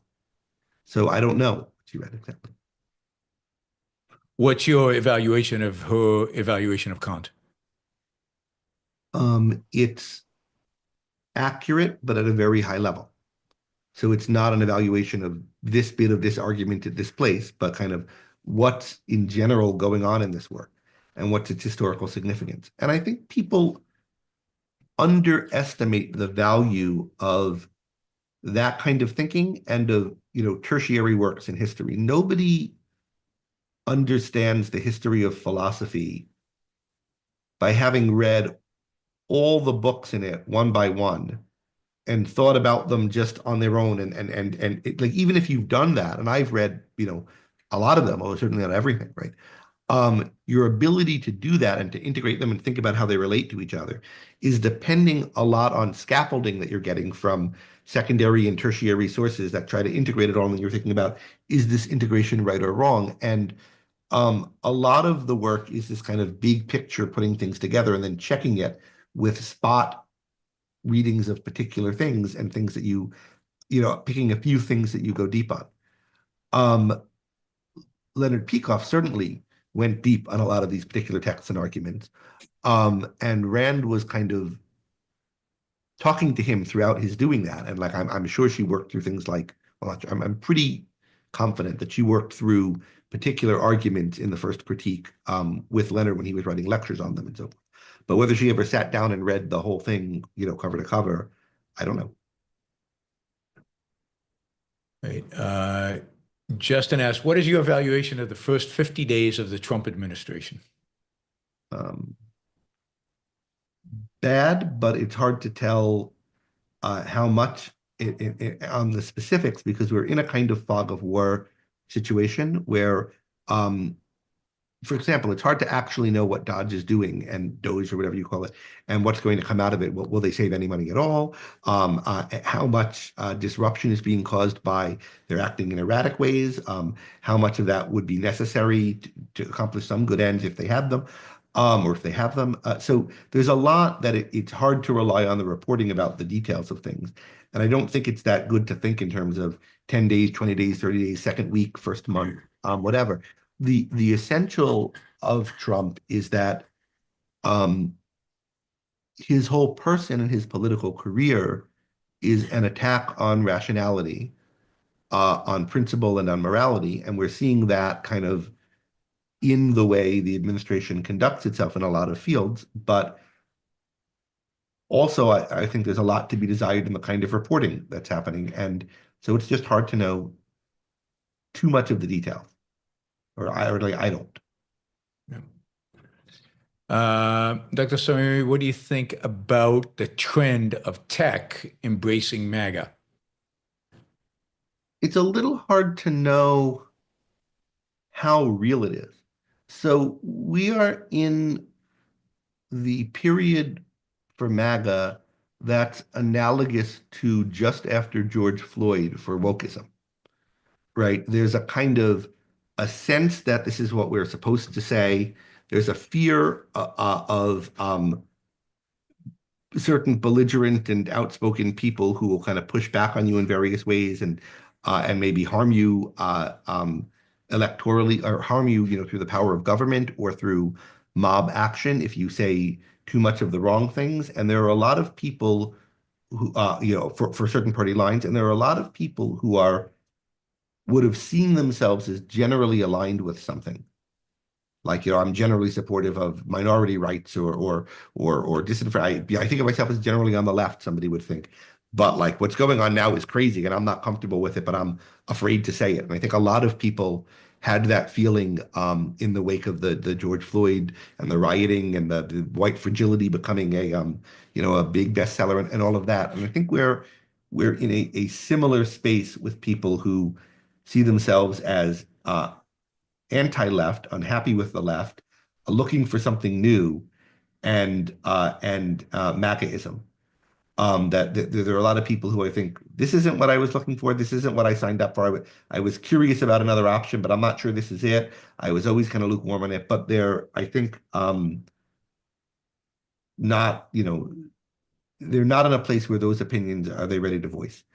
And it's hard to tell of the people who are tech people who are more enthusiastic about Trump, how many of them are really bought into MAGA, in the same way that it's was hard to tell how many of the businesses that put up BLM signs, that was really what they were about, or is it a kind of bandwagon or fear or capitulation? So I don't think we'll know yet what to make of this for a few months or a few years. What do you think of René Girard, whom Peter Thiel considers his favorite philosopher? I've never read him. I've heard Thiel talk about him. I was at a conference once where Thiel was speaking, and I've read some secondary articles on the connection, but I've never read him himself.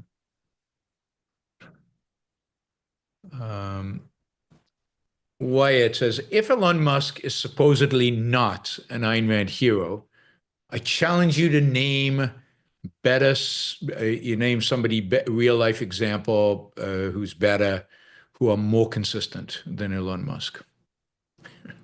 Well, right now, I think Jeff Bezos, even prior to the recent thing with the Post, has always struck me as a better example of an Ayn Rand hero than Musk. Steve Jobs.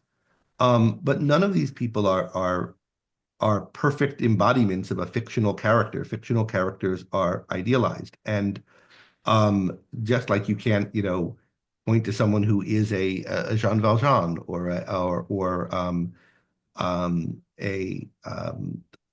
Hester Prynne or whatever, like exactly. Real people aren't exactly like any fictional characters, and the fictional characters are heightened and exaggerated. And Elon Musk is like an Ayn Rand hero in certain respects, in certain areas of his life at certain times, and like an Ayn Rand villain in other respects, in other areas of his time, as a lot of people are, right? Now, if one wants to think about, the implication is that either these people are great all around, or Ayn Rand's novels are unrealistic, and there's a respect in which they are unrealistic and are meant to be. They're stylized and dramatized, and they're calling attention to some of the real causal forces at work in human life and in the human mind, but by showing them in a purer, higher relief form than you normally see them, or maybe almost ever see them. So, they just are different than the people you meet, even if in essentials, sometimes they're the same. And if you want to think about how is Atlas maybe a little one of the respects in which Atlas is unrealistic, and I think intentionally so, is that the heroes of it, even though they, in various senses, sanction the bad regime, and need to learn to withdraw their sanction from it, you don't see, like, Hank Reardon, really being in favor of Clifton Losi as opposed to, or not Clifton Losi, sorry, of Mr. Thompson as opposed to his political rival, and where you can't imagine, Dagny and Hank having an argument where one of them is supporting, one party and the other the other. They have a kind of contempt and disinterest in what's going on in politics. They view the lot of them as bad, and they're not. There are factional rivalries, you can tell, in the politics of Atlas Shrugged, but it's at such a remove from the what any of the heroes are thinking about that they couldn't imagine being aligned with one or the other. And in fact, what happens is that, many of the great business people and great people in general get caught up in the factional rivalries among statist politicians.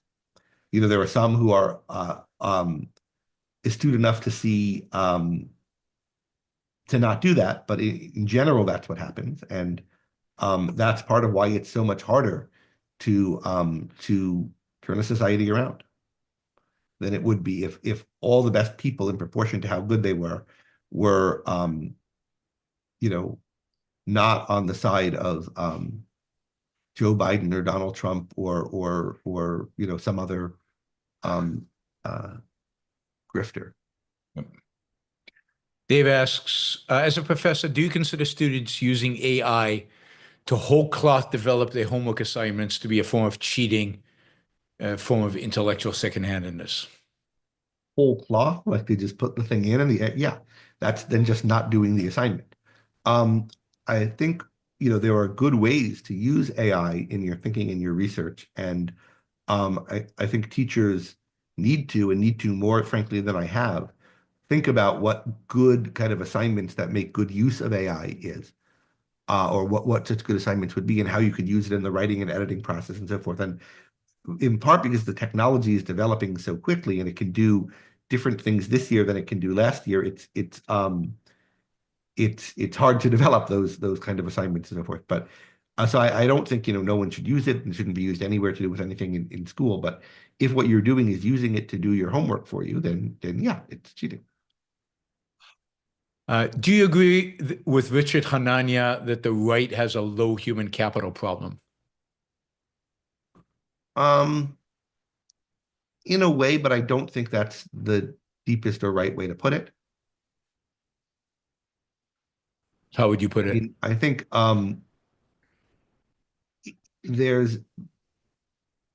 it's right now appealing to and trying to appeal differentially to uneducated people.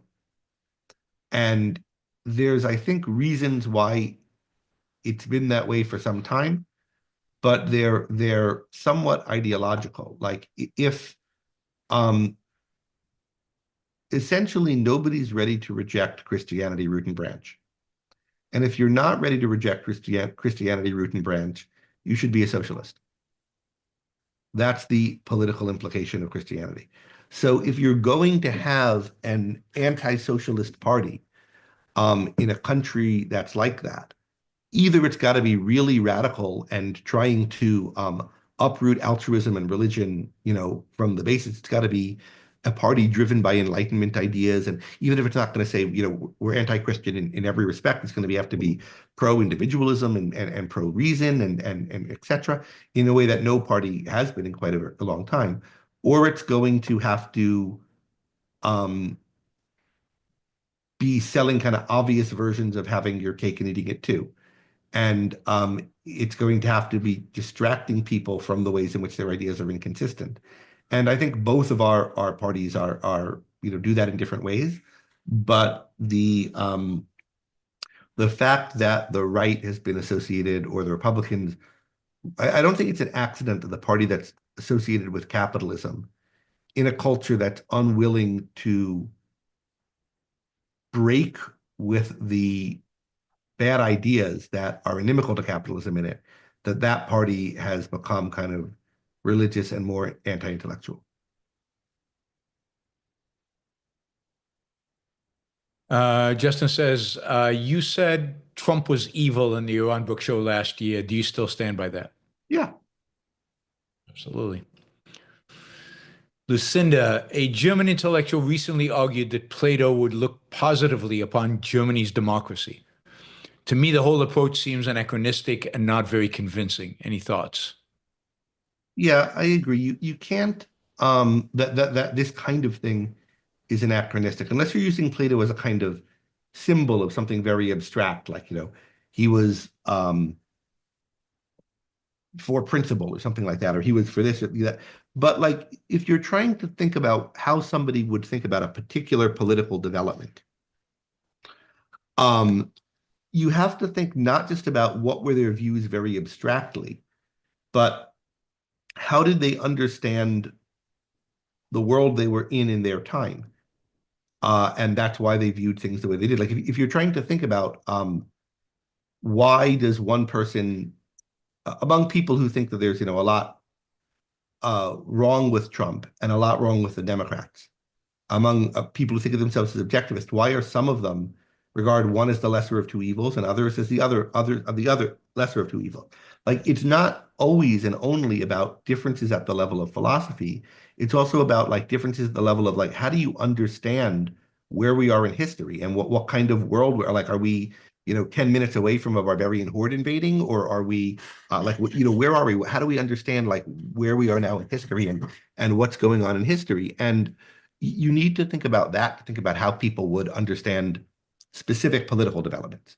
Even what would Ayn Rand think about this election or that election or whatever, 40 years after she died, or 50, you have to kind of project, well, how would she understand all the things that happened in between her time and then apply it to now? Well, if you're talking about somebody who lived in ancient Greece, there wasn't industry, there weren't machines, that the only kind of democracy there was was in small countries where people could practically all know each other. And so like so many things, you have to kind of, Plato's view of any particular current development, unless, again, we're just taking him as a symbol for somebody who believed this very abstract thing. But if you're taking him as a person with a whole lot of thoughts and how you have to think about like how would he have processed 150 totally world-changing things that have happened between his time and now, to think like, would he think German unification was a good or bad thing? Or what would he think about, AFD? Or this is like, it's just, that's the anachronism in it.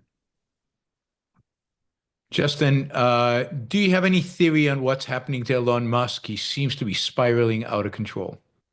No, I don't know that much about him personally, and there's not that much information available. And it's hard to know when someone acts in a way that's surprising for the bad or surprising for the good. It then makes you think about, reinterpret his earlier actions. Maybe, at times when he seemed better, less of it was really him and more of it, was someone handling him, or, so I don't know. I don't know enough about, I don't think well, someone might, but I don't think that much is publicly known about the facts of his life and what's going on, that I don't think most people should be speculating about him. Certainly am not in a position to, except to say that he's obviously, his businesses have obviously accomplished a lot. He seems to have a lot to do with that. It doesn't seem accidental, like he was just a figurehead, as far as I can tell.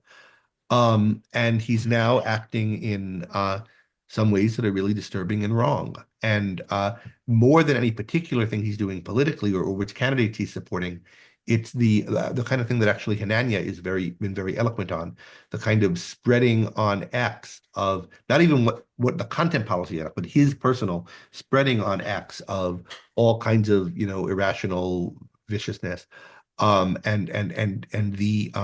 the enforcing of very low epistemic standards through his own conduct and what he praises, that I think is the most troubling thing about Musk. Why? I mean, one could just guess, but I think there are real challenges in being an exceptional person for the good, and having contrary opinions to the people around you, and being a strong personality who's able to get a lot done, and by force of will and perseverance accomplish things. There are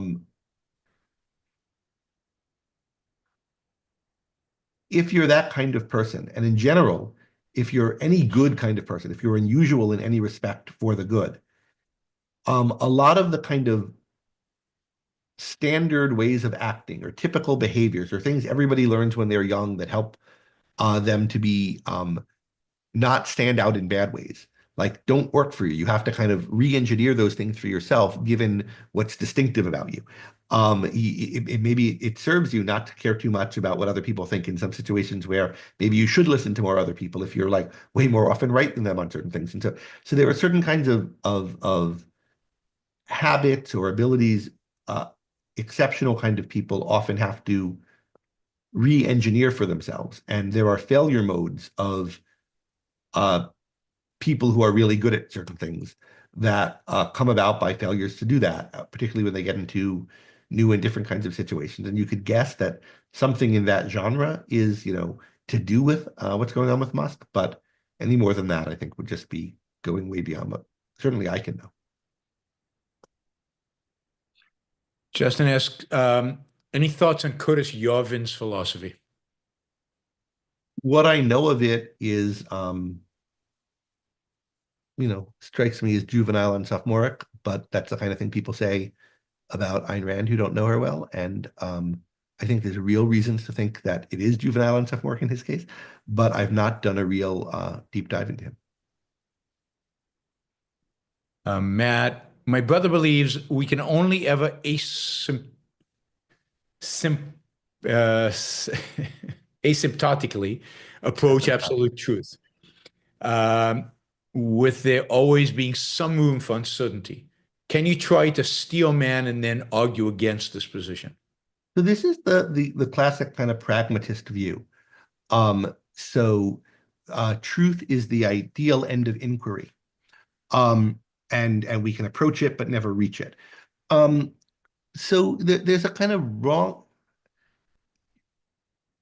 in my view, there's a wrong view of consciousness behind this. And I'm not going to quite treat it as steel man and then attack, because I don't think that's actually the right method for dealing with ideas. But what is this view and what's its nature? And the nature of the view is you have the idea, you find this in the Popperians a lot, and you find it in pragmatists, that in effect, we have a kind of mental model or mental picture of reality.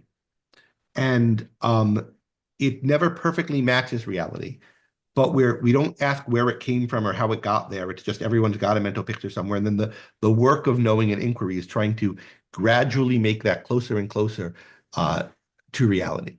And you can never achieve it. And notice that the way this works is it's sort of like treating your whole picture of reality as the unit, and you're modifying it to get there. And what is the kind of absolute truth? What is the idea of absolute truth? Like, isn't 2 plus 2 absolutely, that 2 plus 2 is 4, absolutely true? Well, yeah, but it's not it's a limited thing. It's just one fact. And what we're thinking about when we're thinking about the absolute truth is the whole. And so it's this kind of Hegelian pragmatist notion that we're judging your whole kind of mental set, your whole view of reality. And that thing can only get closer and closer to the truth, but can never be absolutely true. But in fact, what truth and falsehood apply to, as I understand it, is not the whole of your cognition, but particular claims.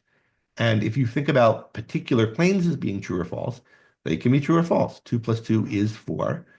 Biden did win the 2020 election, and Trump did win the 2024 election. And we could think about how we know these things. There are other things that are mere approximations. We don't know the answer to this, but we know it's somewhere in this range. But what's going on in this way of looking at it is the real crux or the focal point that you have to think about is, can we know specific things and then have other things we don't know? And you think, like, I'm certain of this, I know that, I don't know that.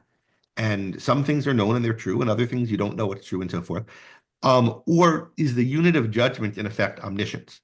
So to have the truth would be to know everything about everything, in which case nobody could do it, and you could only approach it. And anything not knowing about one thing counts as being less sure or less fully knowing about something else. That's, I think, the kind of view of knowledge that's in the background behind the asymptotically approaching truth model. Let's see. P. Gupta, some of my friends think Trump isn't any worse than recent presidents overall, but just unwilling or unable to hide it. He's only more obvious. What would you say makes him essentially more bad? So first of all, I think that's the best case one can make for him. So the best thing one could say about Trump, and the best case for him, is, yeah, this was all going on the whole time. He's just bringing it out in the open. And maybe it's better to have it out in the open than to have it crafty and hidden. Everybody can see what it is, and so forth. But I don't think that's true. I think what a society accepts in its leaders matters for who it is and how it's going to develop. And there's a difference between, there's that old line that, what's the line? Something is, hypocrisy is the tribute that vice pays to virtue, or something like that. There's a difference between down with standards and trying to cheat on the standards. And I don't think it's true that everybody in the government and the government as a whole has been entirely non-objective and driven by caprice and arbitrariness. There's been way too much of that. But a big part of what makes America function is that America, I think, has a kind of immune system of objectivity in our political lives. Americans, including American bureaucrats, are by and large not power lusters. There are power lusters among them, but there's a culture of when people are given too much power, when they're given arbitrary caprice, they try to come up with ways of rationalizing and justifying what they're doing, and giving themselves standards to which they're accountable for, that even if they fudge and twist them and so forth along the borderlines, they have a sense of there's controls on what I can do. I'm not a dictator. I'm not a king. And I'm thinking about, like, people at all the various environmental agencies and drug regulatory agencies, and all these people who have powers they shouldn't have, and who our lives are too much in their hands, given how much power they've been granted by Congress and granted by the voters in different ways. Like, why aren't things worse than they are? They're pretty bad, but they're way better than they are in most places at most times. And I think a reason for that is there's a wanting to have procedures, a wanting to have standards, a wanting to be able to justify what you're doing to impartial parties that is imperfectly there, but really there in a lot of the culture of America and in American government. And it's um, to not see that and to kind of attack all elements of the bureaucracy without noticing where there's presences of that and where that's helping us, I think is destructive. So Justin asks, are you optimistic about the progress movement led by individuals like Jason Crawford? Very much so. So Jason is a particular bright spot in it, and he's working on a book, Tech Optimist Manifesto, I think he's calling it, or Tech. I forget if it's Techno Optimist or Techno Humanist Manifesto, but he's writing a book. It's coming out in little installments on his Substack, and I think after that it'll be published just as a whole book. I'm one of a number of people who's giving him comments on the chapters as he writes it, and they're very good, I think. So I'm particularly bullish about Jason's work and have been since the beginning, since he started his blog Roots of Progress when it was just a blog. There are other people in this field who are good. I'm forgetting his name, but the guy who's at Cato, who does their progress stuff, is good. Mm-hmm. Marion Topin, maybe it is. Yep. Anyway, they put out some fairly good stuff, and I've known him. I'm impressed by some of the work that Derek Thompson has done, who's a kind of more left-aligned guy, but writes on progress stuff for The Atlantic, and he's the one who's doing a book with Derek Thompson now. The essay by Tyler Cowen and Collison on the need for a science of progress was a really good essay. And I've been to a number of the events that Jason's organized or co-organized, and I've co-organized some with him myself at Texas, and most of them have been good. Yep. Justin, what makes The Godfather a great film, in your opinion?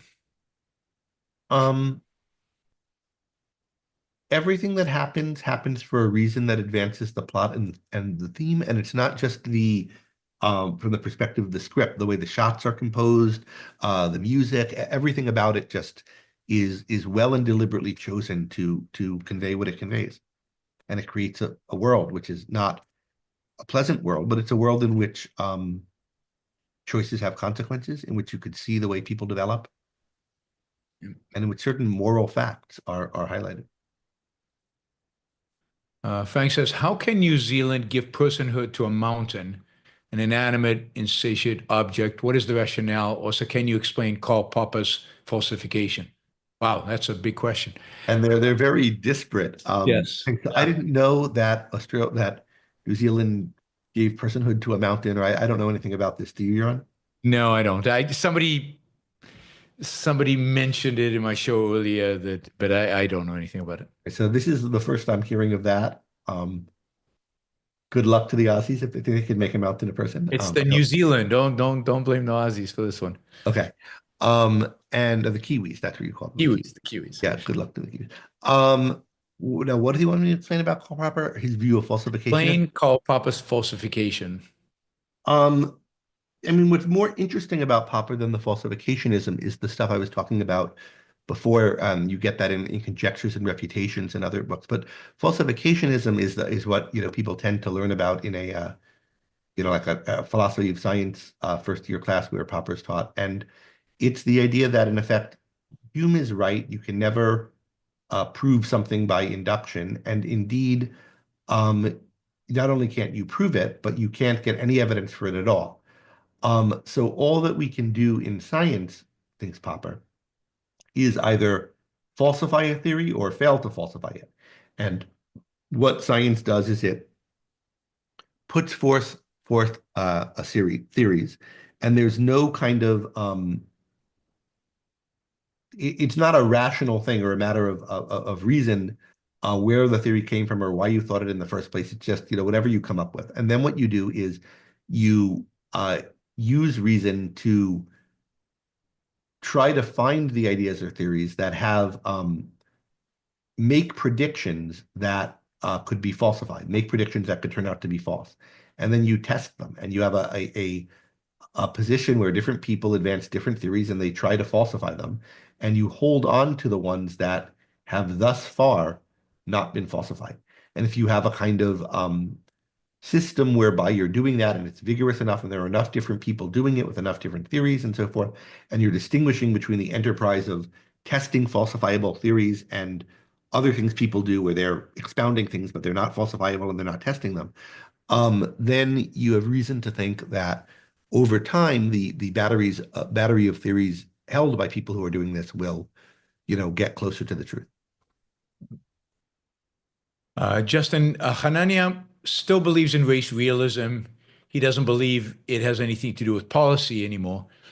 Is that still an immoral position to hold?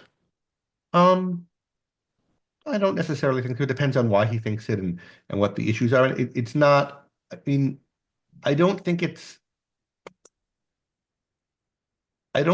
true, and I don't think there's good evidence for it. And I think the reasons people think it have to do with, pretty wrong views of humanity and thinking and bad method and philosophy of science. But if someone and a kind of failure to understand evolution, and there are a number of issues I think are just wrong with the reason why so many people believe some version, a kind of loose or soft version of race realism, or what they might call race realism. The idea that we can detect in the data of what people are good or bad at cognitively, things that we can tell are results of genetic differences.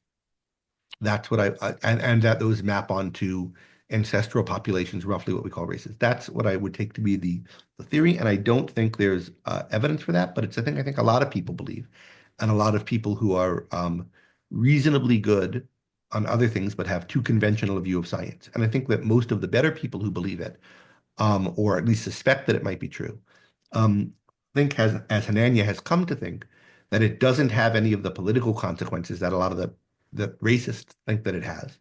And therefore, and that the tendency of people to seize on this and get excited about it and talk about it has to do with them wanting those kind of political consequences. So it's something that we, it's reasonably viewed as impolite to focus on or attend to. And I don't regard that position as necessarily immoral in someone who holds it, but I do think it's mistaken.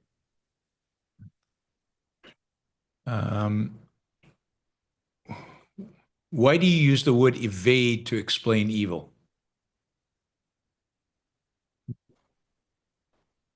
Why do I mean, I got the word from Ayn Rand, who uses it, but I think it's a good word. It's meaning avoid. And there's a mental action that's, her view is, and I think it's right, at the root of evil, which is trying to avoid seeing certain things, trying to put certain things out of mind when you suspect that they're true, trying to avoid certain knowledge. And evade seems like a good word for that. It's a word that means avoid, get away from.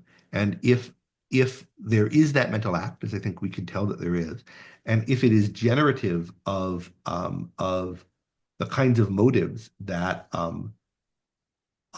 lead people to take the various actions which are the symptoms of evil, then evasion is the root of evil. That's a good way to formulate that point. I have a whole talk on this. I think it's up on ARI's internet on the nature of evil.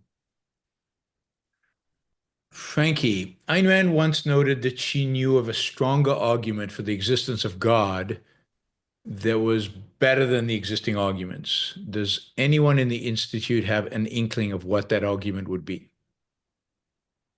No, not really. I mean, I'm not even positive that she said that. I think she said it if she did, in some kind of offhand context, like there are better arguments than any of these. I think the best argument for the existence of God, for what it's worth, that I know of, is the one Locke makes in book 4 of his essay on human understanding, which I don't think is ultimately a good argument. I don't want to go into it all now, but for anyone who wants what I think is the best argument, read Locke. Yep. Ian says, do you think Elon Musk is more like Gail Wynand or Robert Stadler? I don't know exactly what's going on with him, and so it's hard to tell, and he's not We're not at the end of his story yet. Yep. Justin, what is a rational, non-racist explanation for why African American communities still struggle with poverty and crime? Well, I gave a talk on this at Ocon, in effect, on racism, so you can look up that talk and see. But it's why the communities still struggle with poverty and crime. Well, one way of thinking about it is, why do problems persist in these communities rather than getting solved, right? And some of them have festered and gotten worse. First of all, they festered and gotten worse. They weren't always crime-ridden communities.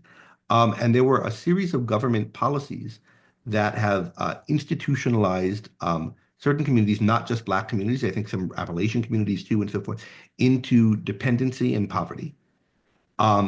That's one thing that's happening on the one hand, right? So think about the war on poverty and the Great Society programs. Basically, that's what they've done, right? They've institutionalized people who are in poverty into poverty.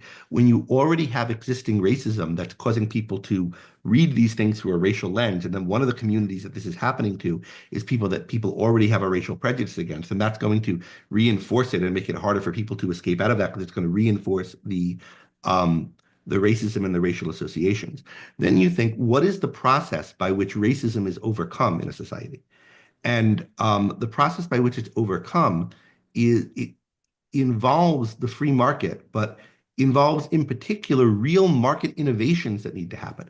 When there's a prejudice against something, say against a certain kind of product, let's say, right? It's not just somebody notices, some entrepreneur notices this product is good, but people don't think it's good. So I'm going to open a store selling it and make $1 billion. Well, if nobody thinks it's good, and there are reasons they don't think it's good, even if there are prejudices or whatever against the product, he's not going to make $1 billion. He has to figure out, there's a business problem of, how do I market this thing? How do I overcome the prejudice? How do I do it, right? And so if there are hiring practices, training differentials, all kinds of things against a certain population that's making it harder for them to find certain work, and there are kind of cultural issues in their community and in other communities that are making barriers to create, there's entrepreneurial work that needs to be done to overcome that.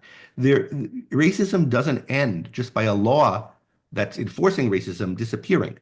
There's the phrase affirmative action, which is bad and what it's come to mean, but there's something people have to do to overcome it. Just like there's something people have to do to overcome any other problem. Again, if you know that, whatever, the magnetic properties of Betamax tapes are better than the magnetic properties of VHS tapes or whatever, that doesn't mean that those tapes will sell better unless you figure out how to market it, how to build a whole business around it, how to correct this imbalance. And what we've had since the Civil Rights Act, basically, is it's been illegal to have any kind of innovation in hiring practices, employment practices around race issues. You have to show that you're not racist by meeting quotas and so forth, but you can't quite have it be pro. So it's made everything to do with race and employment law a covering your ass and box checking exercise. It's totally paralyzed thought in this field for 50 years. And then on top of that, education. Education is controlled by the government in a way that's rules out innovation in the education system, right? And then it's made racially sensitive in ways that makes it look away from any differentials, because they don't know anything they can do to fix them. They have to try to cover them up, and there's no kind of innovation. So you have every kind of incentive in the welfare state, in the state control of education, and then affirmative action, kind of hiring laws, the Civil Rights Act and the affirmative action regime, that would freeze all the kinds of thinking that would be needed to solve this problem. The anti-racist, real anti-racist thinking, including thinking about how to overcome these things, not as some kind of duty, to society, but as, selfishly trying to get the best employees, trying to get the best market share, trying to get the best school, etc., has been made illegal effectively for half a century. And for that reason, you'd expect communities that were hardest hit by this kind of thing to begin with to mire and wallow in that kind of situation. And that's, I think, what we've had, and that's why it's hit the African American community particularly badly, although there are a few other communities that are hit badly by it. And then you therefore get a kind of culture of dependency and a culture of racism and a culture of not expecting, other people not expecting Black people to do well, and Black people not expecting it. And it's not like people say it's a cultural problem. The problem isn't Black culture that's bad, although there are bad things in it, but the Black culture is a part of the American culture, and it's all set up in a way that enforces racial thinking and lower expectations and etc. And that's the explanation of it. That's good. Okay, Justin, would Jeff Bezos have done what he did with the Washington Post if Kamala had been elected? Who knows? I don't know. We don't know what he's done with it yet. He posted one really good message, and he hasn't done much since. So we'll know what he's done when we see how the editorial policy evolves over the next year. And if what he's doing is kissing up to the new regime and using language that's respectable to himself or some other people to do it, but the real motive is toadying favor with the new regime, then yeah, he probably would have done that with the old regime. With another regime, he would have toadied up to them, and he's just, bootlicking and being a toady. If what he's doing is actually coming out for his own values, then I think, yeah, he would have done it in either case. Because if you think about what happened with the kind of better tech people who either supported the Republicans in this election or didn't support Democrats as they had previously supported, there was a real kind of breaking with the past in that. And they came out publicly and took a stand in not doing what they did before. And I think they had reasons for it. I think tech in particular was really badly treated by the Biden administration. And I think something broke in the relationship a lot of those people and a lot of that industry had to the Democratic Party. And I don't think that break was immediately repairable. And I think they were, publicly distanced from the administration, from the Democratic Party. So I don't think they would have or could have or would have had any motivation to kind of crawl back and into their holes. And I suspect actually that we would have gotten more good content from this demographic of people. So not just Bezos, but Mark Andreessen and Mark Zuckerberg and all of those kind of people. If Harris had won, because I don't think they would have liked Harris. I don't think they would have been inspired by her. I think they would have felt like we've already come out some distance against her and there's not much more to lose in saying a bit more. And they wouldn't have been in a situation of having to be afraid of the current regime, which agrees with them about some of what was bad about the past regime. And that fact, the existence of the current regime and the fact that all these people are obviously afraid of it, whether they're saying they are or not, they weren't saying they were afraid of Biden when he was in power, right? When someone's actually holding a gun over you and your speech is curtailed by it, you don't say that, right? And that's what we didn't see much of it before, right?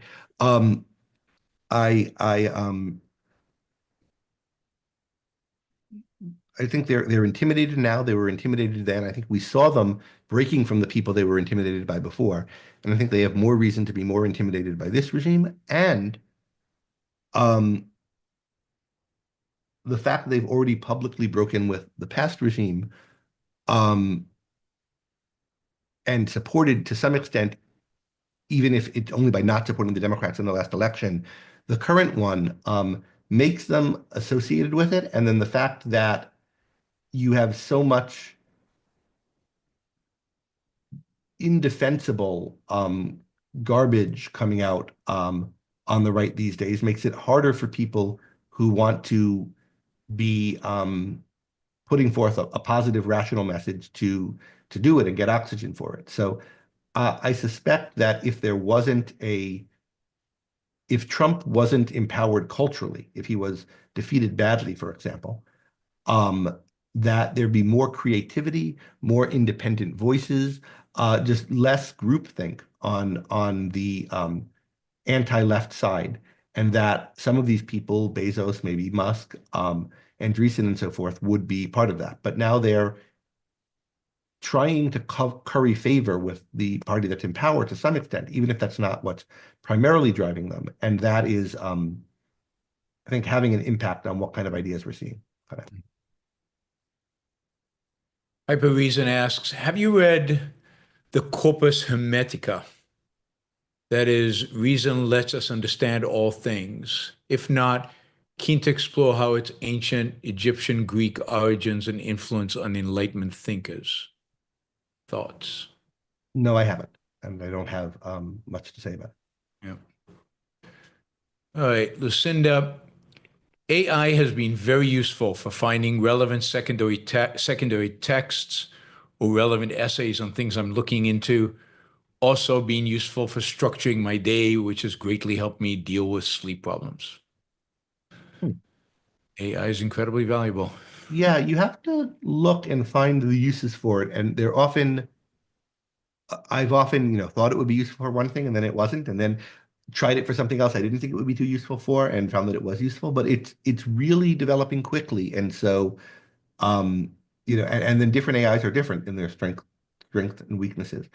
Um, so you've got to just try it out. It's you can't trust it, I think, what it says too often. But for finding resources, who would be an example of someone who thinks such and such, and where could I find it? So long as you can check at the end of the session that what it's saying is true, and you generally can. I think it's really, really useful. I use it a lot. For when I'm doing translating, reading Greek texts. What are 5 other ways I might translate this word, and why is it in this voice or mood, and so forth. And it's just a great conversation partner. In general, what it's really useful for is where there's a resource or set of resources that's available to it, it can make that resource conversational with you. So because all the books on Greek grammar and Greek whatever are all in the public domain, and so in these databases, because they're all 19th century works, you can in effect talk with all of them, and that's really useful. That's cool. All right. Fan of Aristotle, thank you. All right, last question. Thoughts on kind of the young objectivist intellectuals in the kind of ARI orbit movement? I'm pleased with them. And everyone's different. I don't want to go through person by person, but there are a lot of young people now who are just starting to do a work that's publicly available that I think is very good, that I've been working with in one capacity or another, or friendly with for years now, and who I think have a real kind of first-handed grasp of objectivism and first-handed grasp of whatever field they're working in, and abilities to combine them in ways that I think are, that's what you really want in an intellectual. You had Muhammad Atta a couple of weeks ago, a week or two ago. He's someone I've worked with and I think is developing really nice. And what he had to say on your show, I thought was insightful, and his piece on the American Revolution, I thought was very good as a kind of popular work of history, but also there was a fair amount of philosophy of history in there that is a little bit below the surface and related to themes in philosophy of science. And I'm really proud of him that he was able to do that. Stephen Warden, who's a graduate student in philosophy at St. Andrews and has been visiting here at Texas and working with me on some projects, just gave his first talk at the Ayn Rand Con here in Austin, a talk on rights that I thought was really, really fantastic. Huya Nikmad, I mentioned earlier, who's writing this Substack, Outliving Iran, on his experiences in Iran and since, is what he's writing is a memoir, but there's a real, I think, deep thinking going on in it about the nature of freedom, the nature of dictatorship, what kind of a universe it is it benevolent or not, and what does that mean? That he's really grappling with issues deeply and using what he's learned from objectivism well in doing that. And I think eventually there'll be a really fantastic book out of that. And in the meantime, it's just what he has to say now is fascinating and harrowing. And everybody should be reading that blog if they're not. Outliving Iran, you'll learn a lot from it about the world. I'm pleased by the way Ibis, who's also been on your show, Ibis Slade is thinking about history, particularly Black American history, but 19th century history generally, in a way that I think is very reality oriented and philosophically deep. And he's avoiding kind of obvious. I don't want to say he's only avoiding things that are obvious, but there are kind of ways that people tend to do cartoon history that's too reductive. They're too quickly looking for who the good guys and the bad guys are, which you should be doing, but they're not. They're getting stereotypes of the characters too quickly and not thinking enough deeply about them and about why movements that were largely for the good failed when they did and so forth. And I think Ibis has got a really good orientation towards that work, and particularly that he's come to so much of it on his own without much training either in universities or, although he's getting it now from objectivists. So these are just a bunch of people, several of them here in Austin that I'm working with. There's a graduate student at Princeton who I'm not sure if I should be naming, but who's yeah, I think just really sharp and doing a lot of earlier in her studies, but doing a lot of, I think, fresh thinking about issues in the foundation of ethics that I think is going to pay off in really high quality work in the future. And all of these people, I think, have done a lot of thinking about objectivism in a way that's connected to their thinking about their own lives and the issues that are happening in the world today and that are happening in their own fields. And they're doing, I think, the kind of work you need to do to really understand and integrate this philosophy and use it as a lens to understand the world. So I'm really pleased to see this happening. And for me, the other person who I'll mention, who's not anymore young and up and coming in the same way, but to me is connected to all of these people because I knew her when she was so new at this, is Gina. And Gina is writing a book. I'm also giving feedback as she, reading drafts of it as she writes, that I think is really going to be fantastic. She has a contract with a major publisher that I expect will help get the book a lot of attention. The publisher's obviously very bullish, bullish on the book. They gave her an advance and are pushing it. And I'm the young people who I'm seeing now and talking to a lot now, I see very much taking the kind of trajectory I saw Gina take in terms of how they're thinking about their work, how they're thinking about objectivism, how they're thinking about their lives. And I'm optimistic that we're on a pathway of having Gina have a huge impact on the world and having more people who are having it, 5, 10, 20 years from now than are now. Great. So 3 questions snuck in while you were answering that. So we'll do these quickly, if you're okay with that. Mm-hmm.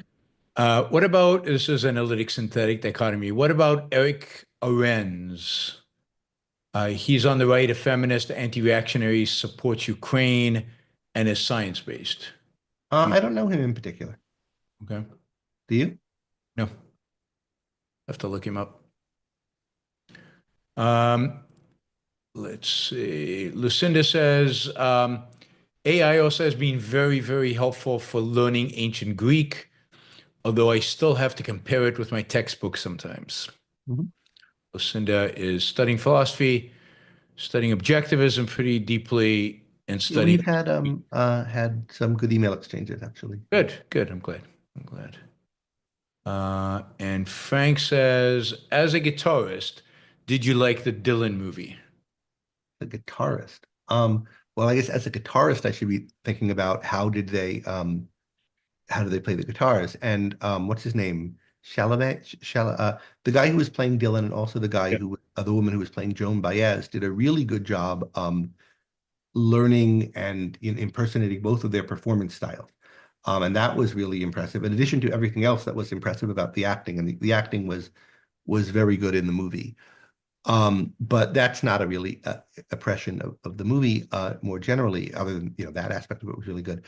I was positive but mixed on the Dylan movie. This is No Direction Home, which is a movie based on the book Dylan Goes Electric. That's about the climax of it is his plugging in an electric guitar at the 1965 Newport Folk Festival. The book frames a lot of the story here through the contrast between Bob Dylan and Pete Seeger as people who represented different things artistically and culturally. And the movie does a very good job picking up on that. It is not, in good ways here, it's not historically accurate. It makes Seeger play a larger personal role in Dylan's life than he did. It combines other characters and gives roles to Seeger in a way that I think really does nicely capture 2 visions of what this kind of music can be and what music's role in in culture and what the kind of folk music movement was about, and why Dylan was this kind of strange fit with it, or creature that kind of came through it and with had a big influence on it. It had an influence on him, but it all blew up. And I think that story the movie tells well. I think the romantic subplot of the movie doesn't really work for me. If I thought that his actual love life was like the thing in the movie, I would think, well, it's a biographical movie. They're working what they have to work with, and so, whatever. It doesn't quite integrate that well, but that's, life's messy. But in fact, they really changed his romantic story. The relationship with I forget what they call her in the movie, but Suze Rotella is the actual woman. They stretch out like 2 or 3 years longer than he was with her, so that there could constantly be this love triangle between her and Joan Baez, and it doesn't really make sense it doesn't integrate well with the other thematic and plot conflicts in the movies, and it's not true to his life. So I sort of don't know. They did it to have fewer characters, I'm sure, but it just didn't kind of add up to me aesthetically. So in that respect, I thought the movie didn't quite integrate and hang together well. What it is good at, though, I think, is two things. It portrays a kind of intelligence very well, and people's reaction to intelligence. So Dylan was very much, so I should say I'm a big fan of his and I've read a lot about him. He was someone who I don't think, he was very good at picking up on certain ideas and certain moods and noticing things, and then finding very eloquent ways to articulate them in song. And you see him doing that in the film, and they portray that and people's reaction to that very well. And that's a nice thing to see, like someone appreciating intelligence and skill and dramatizing it well, and dramatizing people's response to it well. So that was a really nice feature of the film. And also the kind of rebelliousness of an artist who doesn't want to be constrained and boxed in, and some of it's good and some of it's a little bit dysfunctional, and I think that they also portrayed well. So that's something to look for in the movie, and again, it's good at portraying that. Good. All right, Lucinda says, I'm also studying French now. Good for you, Lucinda. That's great. And Justin asks, is the ancient Chinese philosopher Lao Tzu a pro-liberty thinker? I don't know enough to really say. I don't think in that time, and